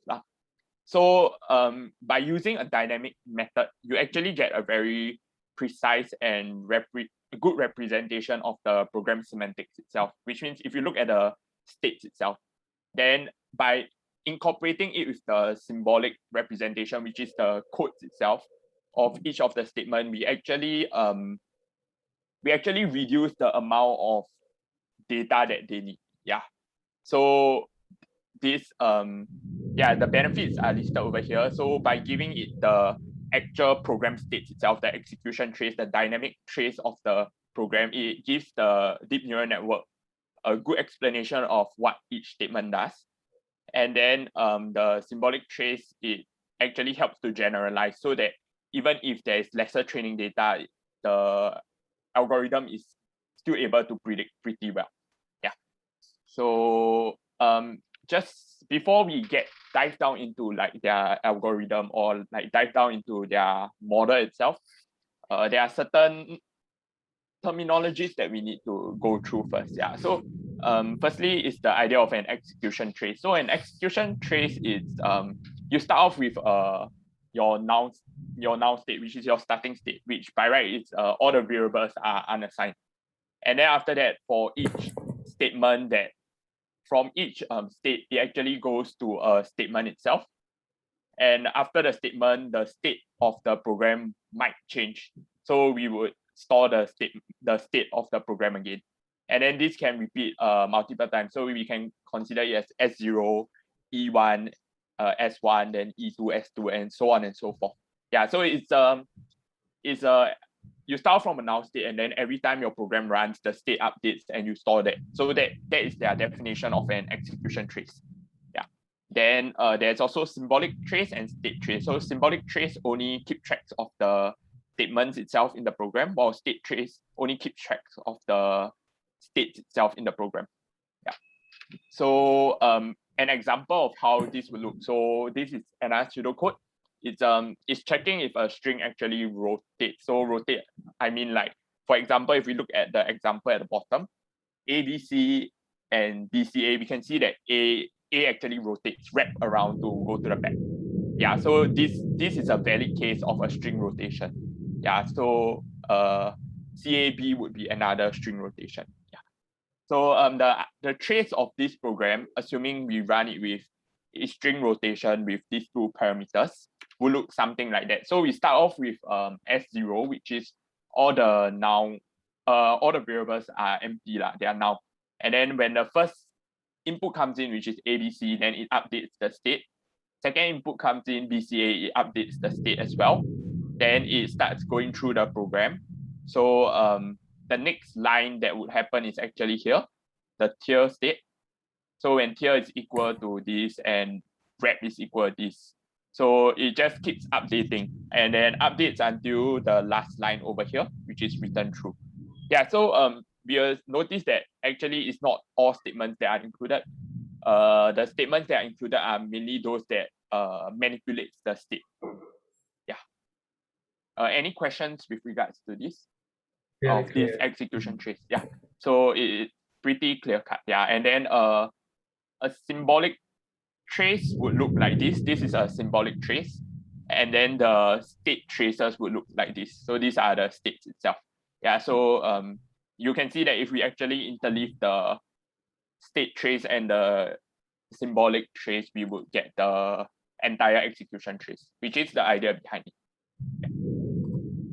So in addition to that, actually, this program itself, this architecture itself uses quite a lot of machine learning, like neural networks and LSTM, stuff like that. So over here, I give a brief overview of some of the building blocks.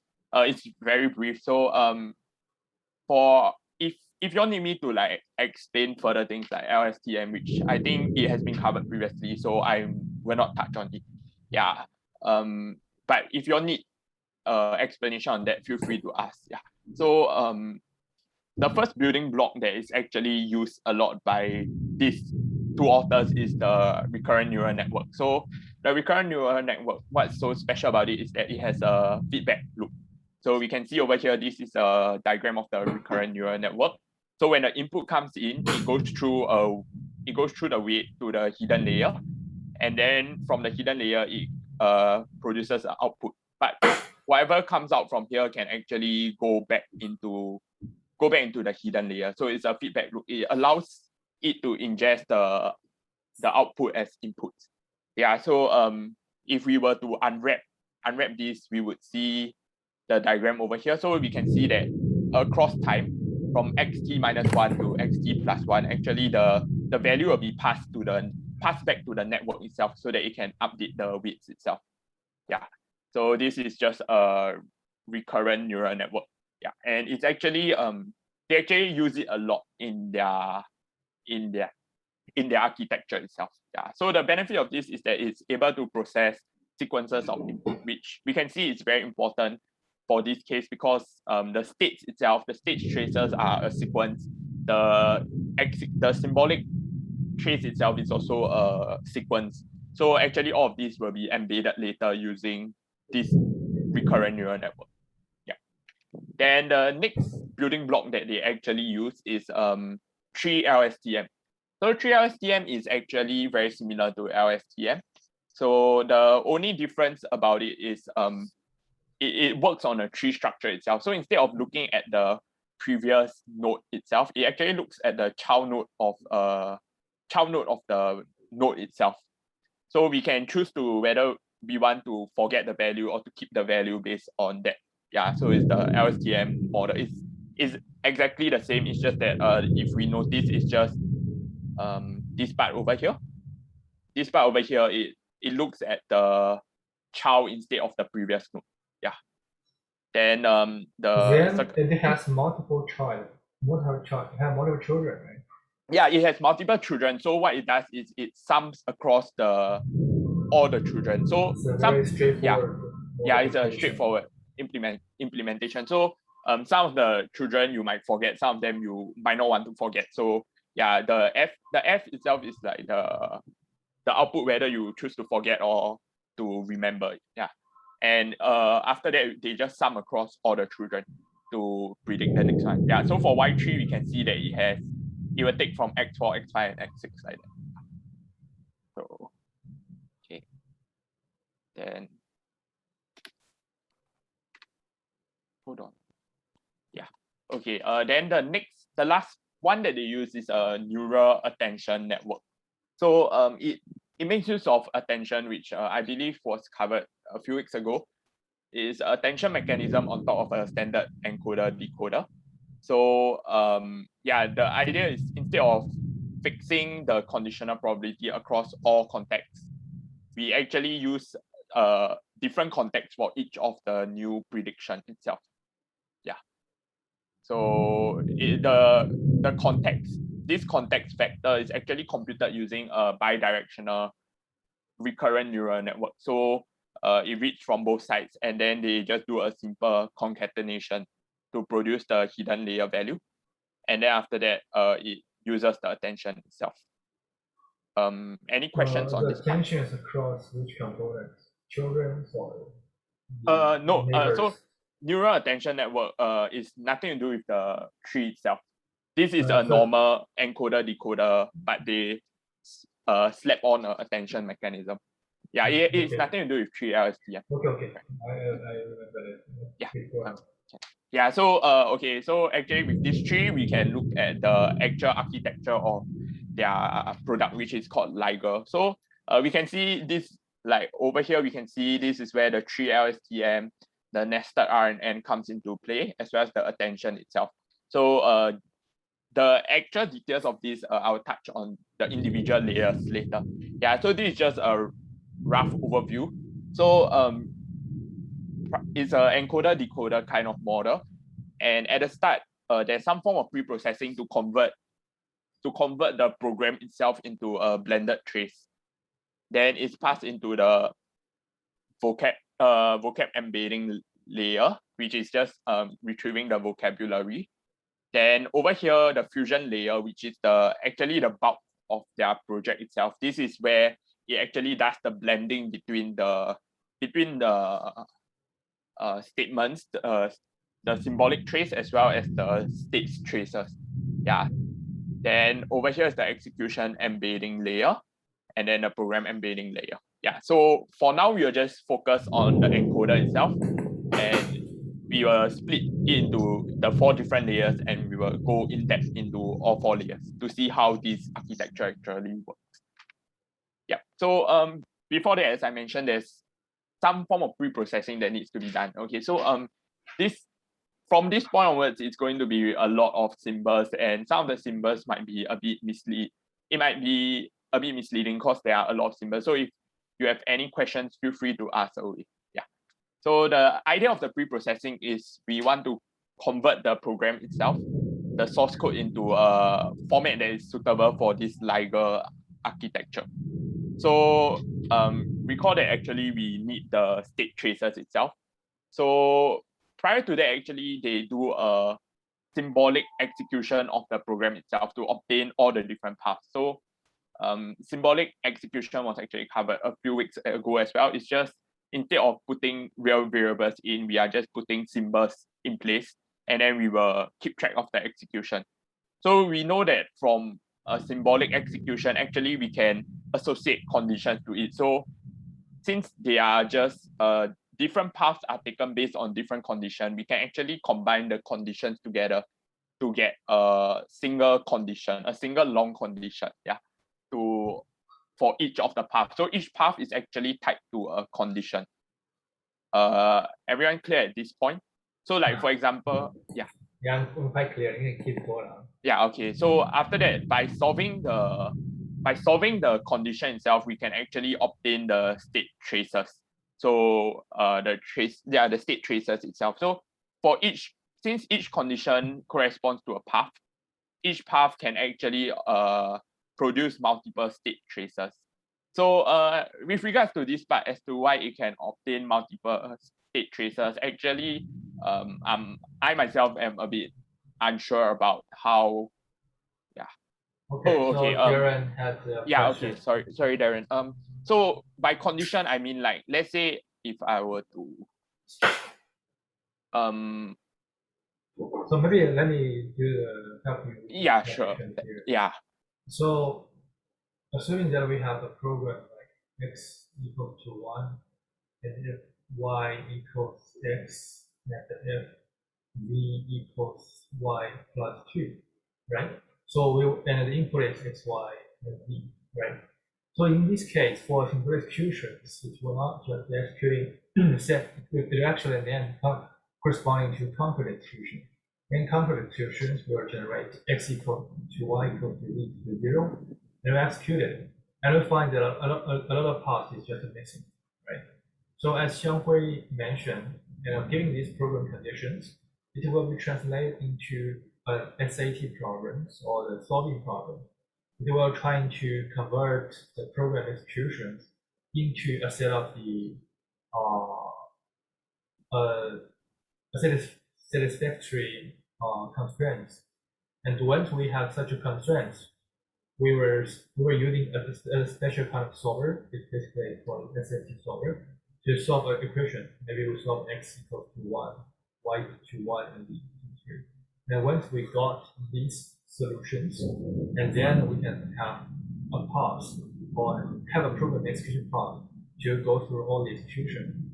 Here, the ultimate goal is that we can have paths to we can prepare a set of the program input and derive the program process, execution process, cover all the branch in the program.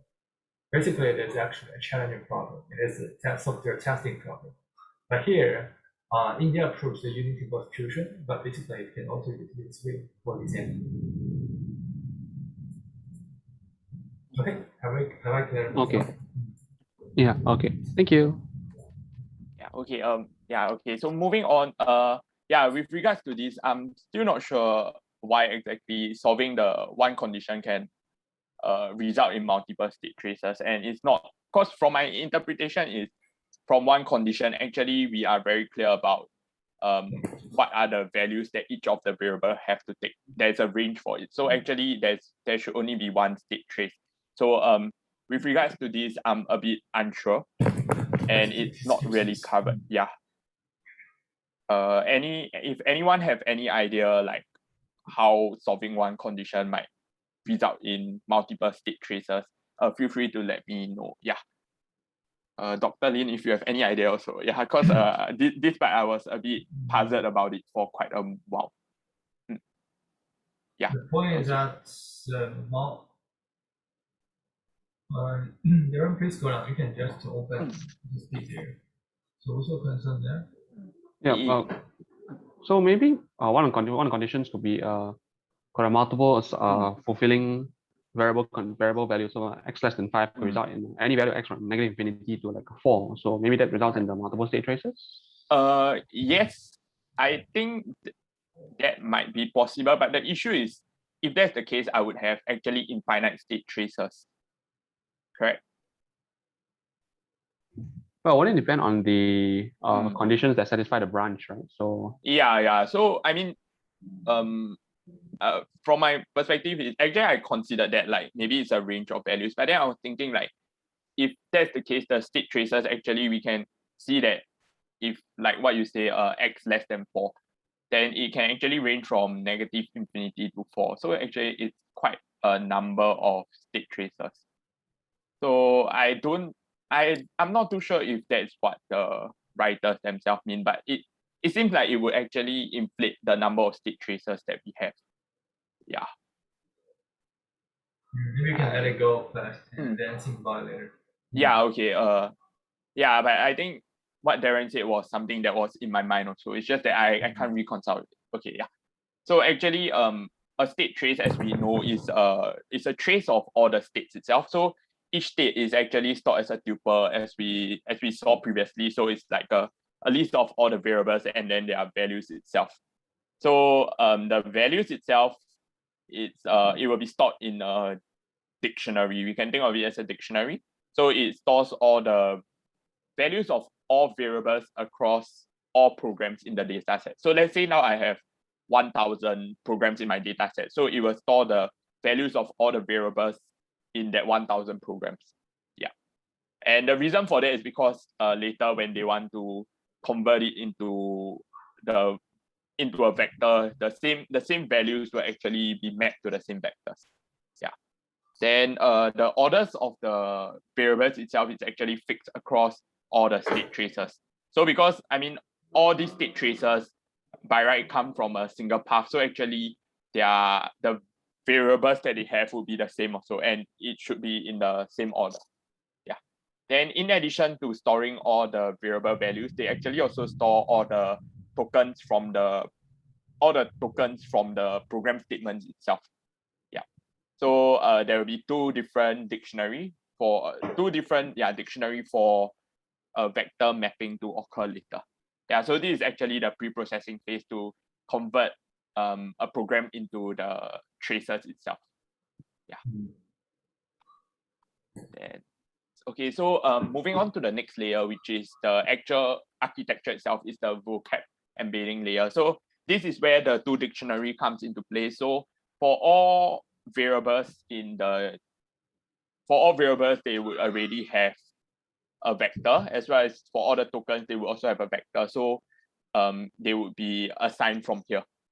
Then to handle objects, because as we know, like some languages support objects and stuff like that. So their way of handling objects is actually just to treat each object as an array of variables. And then you can actually just recursively convert each object into an array of variables until they are all primitive type. Yeah. So the idea behind it is that, let's say variable I is an object. So when you flatten it out to its primitive type, we can see that the bi0, this is somewhat similar to Python, is bi0 is the first value, and then bi-1 is the last value in the array. That's it. So that's how they handle objects. Yeah. Then so now this part is a bit more confusing. So let's say we created from a path just now, which is sigma I. The path itself has a statement E. So the J statement of the path will result in a state EIN. Okay, so the way to interpret it is this I at the front of this state.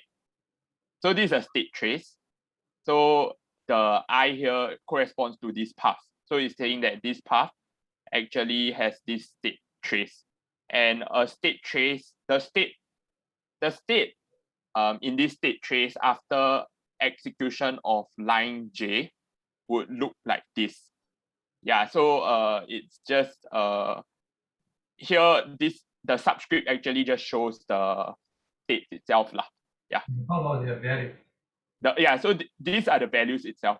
It doesn't store the variable name. I think it stores just the value. So you can see that here, yeah, this is just a value, and then multiple states can have, since within a state I can have multiple objects, so actually I will have X number of these. So actually this is going to be a very, very large tuple. Yeah. Dr. Lin, do I answer your question? Oh, Yeah, yes, so we only store the values and not the variables. Yeah, because the variables are actually the same across or within the same state, across all the state traces for that same path. Yes. So after getting like the states and converting all the values into the vector form itself, we would move on to the fusion layer itself. So for the fusion layer, this is where it's the core of their architecture actually. It's where they actually blend the static and the dynamic models together to form a static dynamic trace. Yeah.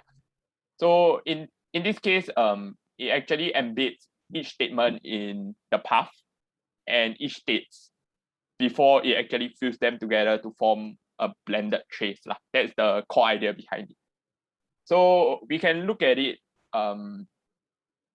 for the blended traces itself. It's actually a sequence of a form like this, theta I to theta I plus 1. So it's very similar to the trace previously. It's just from one so-called state, one set of state to the next set of state. Yeah. So theta in this case is actually an ordered pair. The first item of the ordered pair is the statement itself. So E is the statement, and S is actually all the states from that statement itself. Yeah. So if we recall that a single condition, a single path can lead to multiple state traces. And so a single statement within the path itself can actually have multiple states. Yeah, I hope that's clear because yeah, it's a mouthful. Yeah. So Maybe I just have a minor comment. So all of these have a lot of concepts. I think I might be the only one. Maybe there's others to follow until now because there are so many concepts and so many symbols. And a better presentation here is that we graph.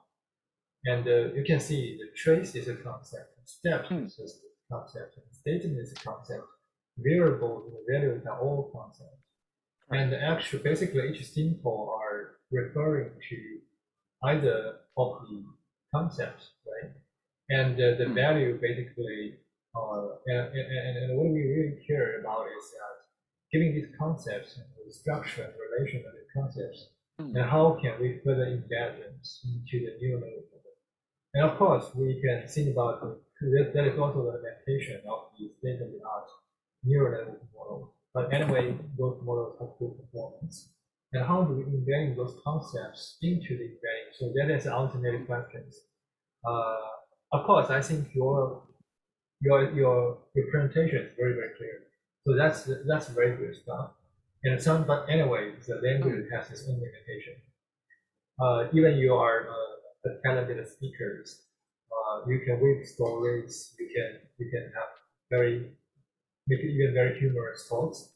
And when we have those academic concepts here, I think the best speakers have their limitations, and the graphs helps a lot. Yeah. So that's basically comments here. But anyway, you have already done a good job. Let's keep it up. Okay, yeah, sure. Maybe next time I'll add a bit more animation to explain this part itself. Yeah, because I know it's quite a lot to unpack. And here, so I would like to have my question is that the embedding. So how these concepts come to embedding. So I think my question, there's my questions from the very beginning of the talk, but I haven't got my answer until now. Oh, okay, yeah, sure. Okay, so we know that embedding, right? So this part would be there are still quite a bit more steps to get to the embedding itself. Yeah, but we know that EI in this case is already. Don't let me interrupt your flows. You can keep with your flows and keep going. Okay, yeah, sure. But just to clarify, so after the vocab embedding step, we know that EI and all the SIs are actually vectors itself already. They are the vectors of the statements itself. Yeah. So so this is the ordered pair. And the SI itself is a set of all the program states created, from line EI created in all the different state traces. So now, because the fusion layer is really where everything comes together. So now, just to give an example of how this whole thing will look like, we assume that we have a blended trace, so lambda I, which is actually composed of a single path, and from this path itself, it actually have two different state traces. So we reduce it quite significantly. Yeah. So first thing is we want to embed EJ, which is the statement itself. So to actually embed EJ, they use the AST. They use the AST, which is the abstract syntax tree of the statement itself, as well as 3LSTM. So this is where the 3LSTM comes in, because an abstract syntax tree is structured in a tree form already. So from there, they are actually able to use 3LSTM to embed each statement. Yeah. So they just find the vector representation of each token from the directory itself, and then they recursively update up until the root of the tree itself, and that would be the embedding vector of the statement. Yeah, so this is how we can see that this is a very it's just making use of the functionality of the 3LSTM on a tree topology. Yeah. Then the second, so this is how EJ is derived. Then now the second step is SJ. So SJ is actually the multiple states itself. So to embed this kind of program states, the first step, if the we know that a program state itself is actually a tuple of all the values of the variable. So if the values are primitive type, we can actually use the embedding directly from the vocab that we had previously. If the values are not primitive type, so they are made out of objects, then we will use the recurrent neural network to embed all its value. So using the form that we had just now, so we will go through all the entire array and embed it together And for using the primitive type, how do they embed a string? primitive type. I think in their case, a string would be an object. Okay, string is Because- array. Yeah, So a string will be they- an array of characters. So, for example, I love research. For example, we research a statement, and we just summarize all the characters together to have an embedding there. Sorry, can you say that again? And you just have an arbitrary string. For example, Yeah, I love research. yeah. So Yeah. how do we embed it? Oh, okay. So I love research is an object. So we can see that if we look at each of the characters itself, each of the characters would have the embedding in the vocabulary itself. Correct. And then after that, they actually use the recurrent neural network, which is able to handle the sequences. So from the first variable itself. Yeah, okay. So starting with the first variable, it would combine with the previous variable. Okay, let's keep going. Yeah. I think there's the detail. We just skip the details and look at the big picture. Okay, sure. And if we find the details, we can talk about these for hours. Sure. Yeah. Let's keep it up. Yeah, okay. Then after getting all the variables in the program state, it actually used a second RNN to so-called tie together all the variables. So over here is this first RNN. So let's say I have my string I love research. It actually embed all those characters into a vector itself. And then this second RNN, what it does is it actually embeds across all, let's say I have multiple strings in my state itself. So it actually embeds all the strings together. Yeah. So that's where the second RNN comes in, and it actually just combines the variables together. And then the last step of it, it actually fills the vector representation for each of the, so right now I have two states, right? I have state 1 and state 2, two state traces, state 1 and state 2. So I actually fuse both of them together using the attention mechanism. Yeah. Oh, by the way, so given a trace steps, and we have an embedding of the statement, we have the embedding of the states, and here what's the difference between hi1j and hi2j? Okay, yeah. So as if we recall was that even though I can have let me go back. Yeah. So from one path itself, I can actually have multiple state traces. So hi1j and hi2j, they are from two different state traces. So they are two different state traces that are produced from this path. And j itself is the state after statement j has been executed. Got it. So I think then I can have a guess of why each class have multiple states. That is my relevant about how we generate the test input. So consider it for the symbolic executions, we probably will generate multiple test inputs which have exactly the same path. Right? That means the same path will execute for multiple times. In this case, we may need to have multiple states. Oh, okay. Well, that is my guess. Anyway, there's no justifications and specifications. Yeah. We can just have such a guess. Let's keep going on. Okay, yeah, sure. So after, so they just do they use the attention mechanism on all three of it. So actually mu ij sta is the statement itself, the embedding of the statement, and then mu I1j and mu I2j would be from here, hij itself. Yeah.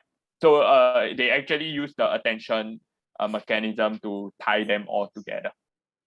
Yes. Just select which one is more important. Yeah, which is more important. Correct. Or suppose that we have two traces, Mm. and since they have exactly the same length and have exactly the same steps, so they find a way to merge the steps in the same position. Yeah, correct. Basically, the AST embedding are the same. The only difference is about their value embedding or variable embedding. Mm.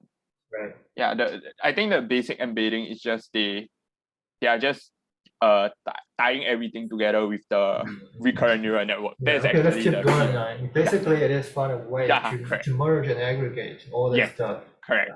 Yeah, okay. Then the next layer is so that was the hard part, and that was done. Yeah, the key takeaway was just using recurrent neural networks. Then the next layer is actually the execution embedding layer.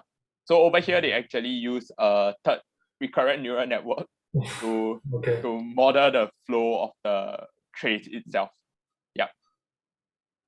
So yeah, that's okay, that's all right. That's all right. Now we get a fixed length embedding. Yes, and correct. Then over here they use a pooling layer to compress the embeddings. So they use max pooling for this part here. Yeah. So cause a program can have multiple paths. So over here they actually from one program itself, how they actually combine all the different paths together. Yes. By the way, how do they combine different paths together? So basically, we given programs, we have multiple traces, and for each trace we got embedding, right? And then for each trace, right? For each trace, we will have embeddings, and after we have maybe 10 traces, and we will have 10 embeddings. And how do we combine those 10 embeddings? How to combine those 10? Okay, I think more accurately is for each program there are multiple paths. Yes, you're right. Yeah, then from each path there can be multiple traces. All right. Correct. So, yeah, okay, let's come to the path. So one path will have the embeddings, and how do we combine embeddings for multiple passes?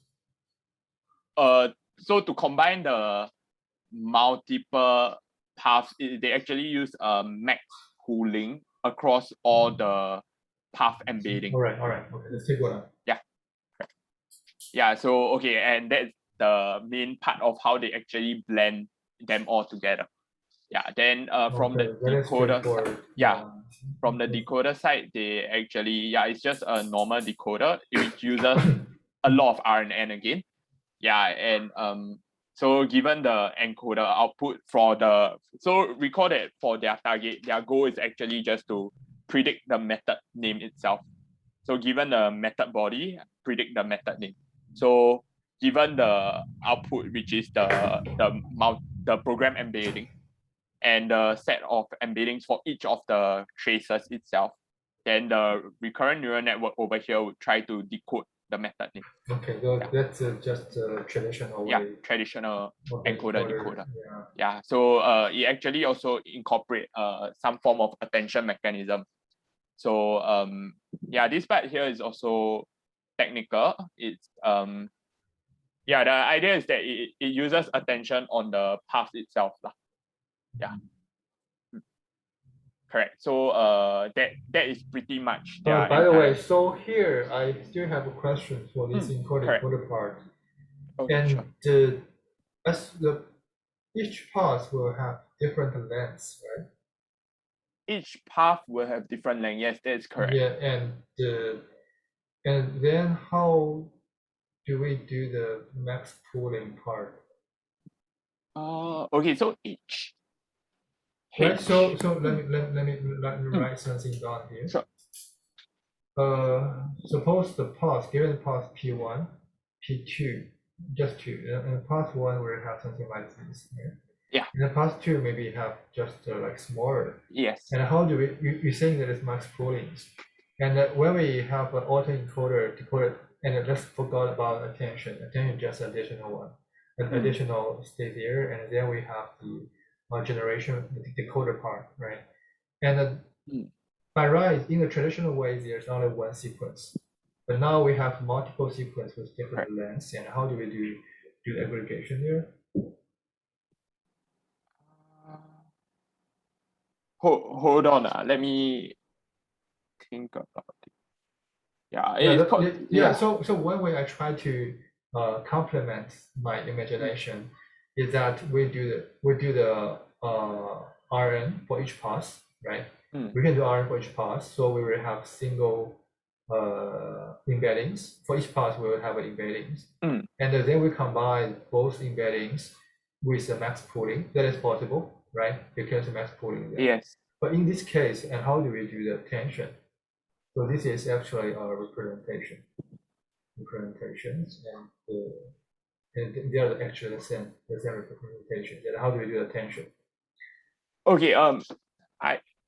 You are talking from the decoder side, right? The attention for the decoder side.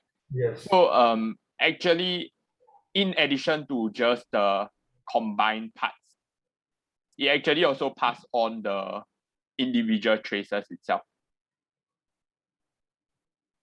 Individual traces. Yeah, so we can see it as, yes, we have a representation of all the paths, but we actually also pass along all the embedding for all the individual paths as well. But they always, if we connected, suppose let's pass I, right? Suppose pass I will have several links there, and it must be encoding to a vector V, and V will be an input of the decoder, right? So we have PI, we have PJ, and have the same way. And for PI, we have a vector I, and for PJ, we have a vector J. And then the follow-up question is how do we combine I and J using the max pooling? But anyway, so the decoders will always need a way to have a fixed. The decoder will take an input with a fixed. Will have the input vector with the fixed dimensions. And how do you do this? Now, this is a tricky part. There must be have some way to do this. I think you have already introduced the concepts. It's not easy to organize all the things. But from my point, your logic is quite clear. But anyway, there's something missing there. Yeah, the max pooling part, like how they. Yeah, let's keep going on. Yeah, it has already been quite a long presentation. Okay, let's have a closure as soon as possible. And I will have my comments here. Yeah, okay, sure. So from the experiments, actually, they compared it with some static and some dynamic models. So overall, they actually tried it out on two different data sets. They filtered the data, so you can see the filtered part, because some of the programs cannot compile. And if it cannot compile, actually dynamic models cannot work on it. There are missing dependencies, so it's not supported, or some of the programs actually take too long, and the programs are too small, so actually they filter. After filtering, actually their results, it actually performs way better than the two static models. Yeah, and it's actually quite comparable to the dynamic model. It's an improvement over the dynamic model. Yeah, but the one of the reasons why the static model did not perform as well as it is reported is because by removing some of the functions itself, by filtering, actually its precision decreased. Yeah, because initially it's able to function. And here, how do they consider accuracy? For example, the method is called getName, right? So yes. I'm saying that it gets ID, and whether this is correct or not, or whether there has a gray area. I believe there is gray area on this. Hold on. Yes, I believe the actual scoring of it is the same across all four models. So yeah, I believe there's certain gray areas to it because it's not possible for it to get the name completely correct. Yeah. But it's actually just a method name that is also possible. So maybe you spend too much time on the technical part. I think I suggest you look into. I put out things I have no answers. I just use my imagination. Here I think what they do is that they collect all the method name as a dictionary. Oh, okay. So in this case, when they do the prediction, then it tries to match with the name from the dictionary itself. Yeah, I assume that, and here your decoder is a character level, right? It's character level or token level? I believe it's token level. Token level, right? So as long as they have a token dictionary, so they do have some way to have an accurate matching. For example, get, name, ID are all tokens. So what they do is just to predict a sequence of tokens. And usually the method name just have a short token, have a short token length, like get name, get ID. So yeah, it's also possible to have the good, completely correct predictions. And for their precision and recalls, it's not good, right? It's not that good. Yeah, it's not that good. Yeah. Overall, it's performing better than the other state-of-the-art models. Yeah. So which model? So they're actually comparing which model is less worse. Let's keep going. Yeah. Okay. Sure. Yeah. Then in addition to that, so obviously dynamic models can work better on codes that can compile. Yeah. Then after they compare across the other dynamic model, which is Dipro. So Dipro is different in the sense that it actually does not take in the symbolic traces itself, the symbolic traces of the code. So the benefit of it is we can see that as the number of concrete traces, which is the number of state traces, decreases, Dipro actually performs worse and worse, while the Liger actually still is quite stable. Yeah.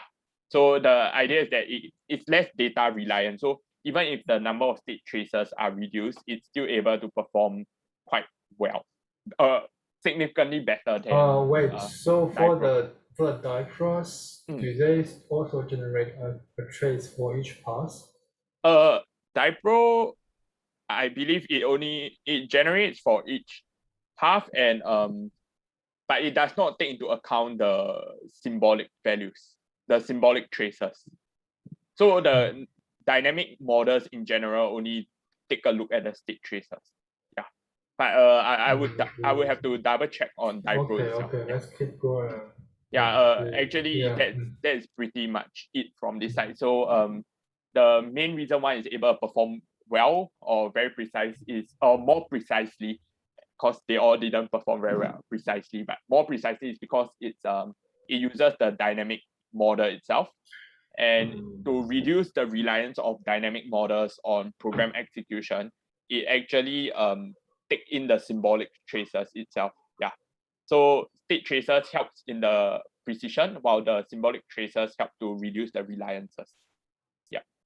And my takeaway from it is there's certain advantages to these traces itself, but some drawbacks is, personally, I feel that there's quite a lot of RNN in the architecture itself. So actually the time taken for maybe the encoding and the training itself might be quite significant. Yeah.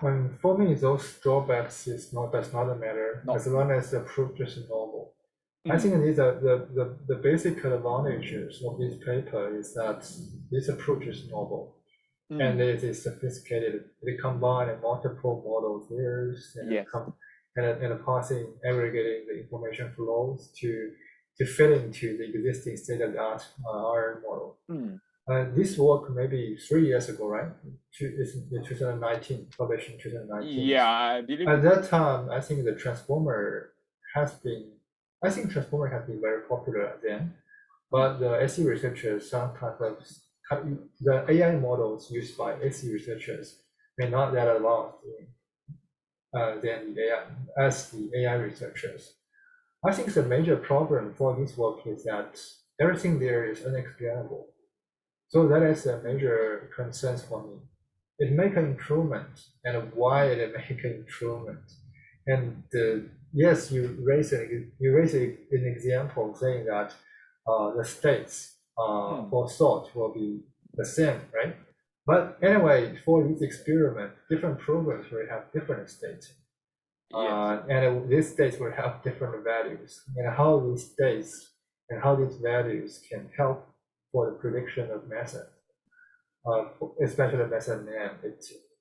It's not that clear to me based on their approach. So I have to, if I'm the reviewer, I have to say that, especially when we go back to 3 years, or go back to 3 years ago, we say that the technique is completely novel. And I didn't see any approach like this, and how to combine these models seem to be creative, but still major concern is this unexplainable. And for example, if we want to use such embeddings for our debugging research, and if we find using this technique for comments generation, so comments generation is very similar scenario for this situation. Yes. You generate method name, and you find going to generate a comment. And whether it really matters, and whether the concrete values really matters. So, and also they have to, based on the symbolic executions, they have to generate a random number, right? To satisfy the constraints. And whether this random number is really helpful. So that is all my questions. If it is journals, I will ask for, I will invite the author to have a major revisions and to continually clarify my concern. So that is basically my comment here. So when we are designing our approach, we need to make sure that every component there is supposed to be explainable. And our approach makes sense. So here, when we talk about the research, one of the ideas is that we want to generate comments, and the context really matters. And we have an empirical study finding that a lot of the tokens, a lot of words appears in the comments of the method body, and they actually appear in the context. So our technique is going to pick up or select what is the most relevant context, which can enhance the comments generation. So that is a very smooth flow there. And for their approach, I find that they have I do have the concerns, but anyway, so the researchers, the authors are very famous and very established and distinguished researchers. And they do have something we can learn, for example, design the neural network models and how to combine information and how to aggregate information. That's all what we need to learn from them. Okay, is there any questions for Siang Hwee's presentation? And I think that's very complicated, and I feel that this is kind of heavy. It's a heavy talk. Basically, it's a heavy talk. So you can make your presentation light-weighted, or more light-weighted based on animations and graphs. And that's also the way for you to build the concepts. And once build a knowledge graph here, and once the concept graph or knowledge graph is there, and I think your presentation could become even more attractive. Yeah, sure. I'll take note of that in my future presentation. Yeah. Okay, I think that's quite enough. I feel that a lot of students will make it a lot exhausted if they really try to follow until the end. Thanks everyone, and thanks Darien and Siang Hwee's excellent presentation. Let's call it a day. Thank you. Bye. Thank you. Bye bye. Thank you. Bye.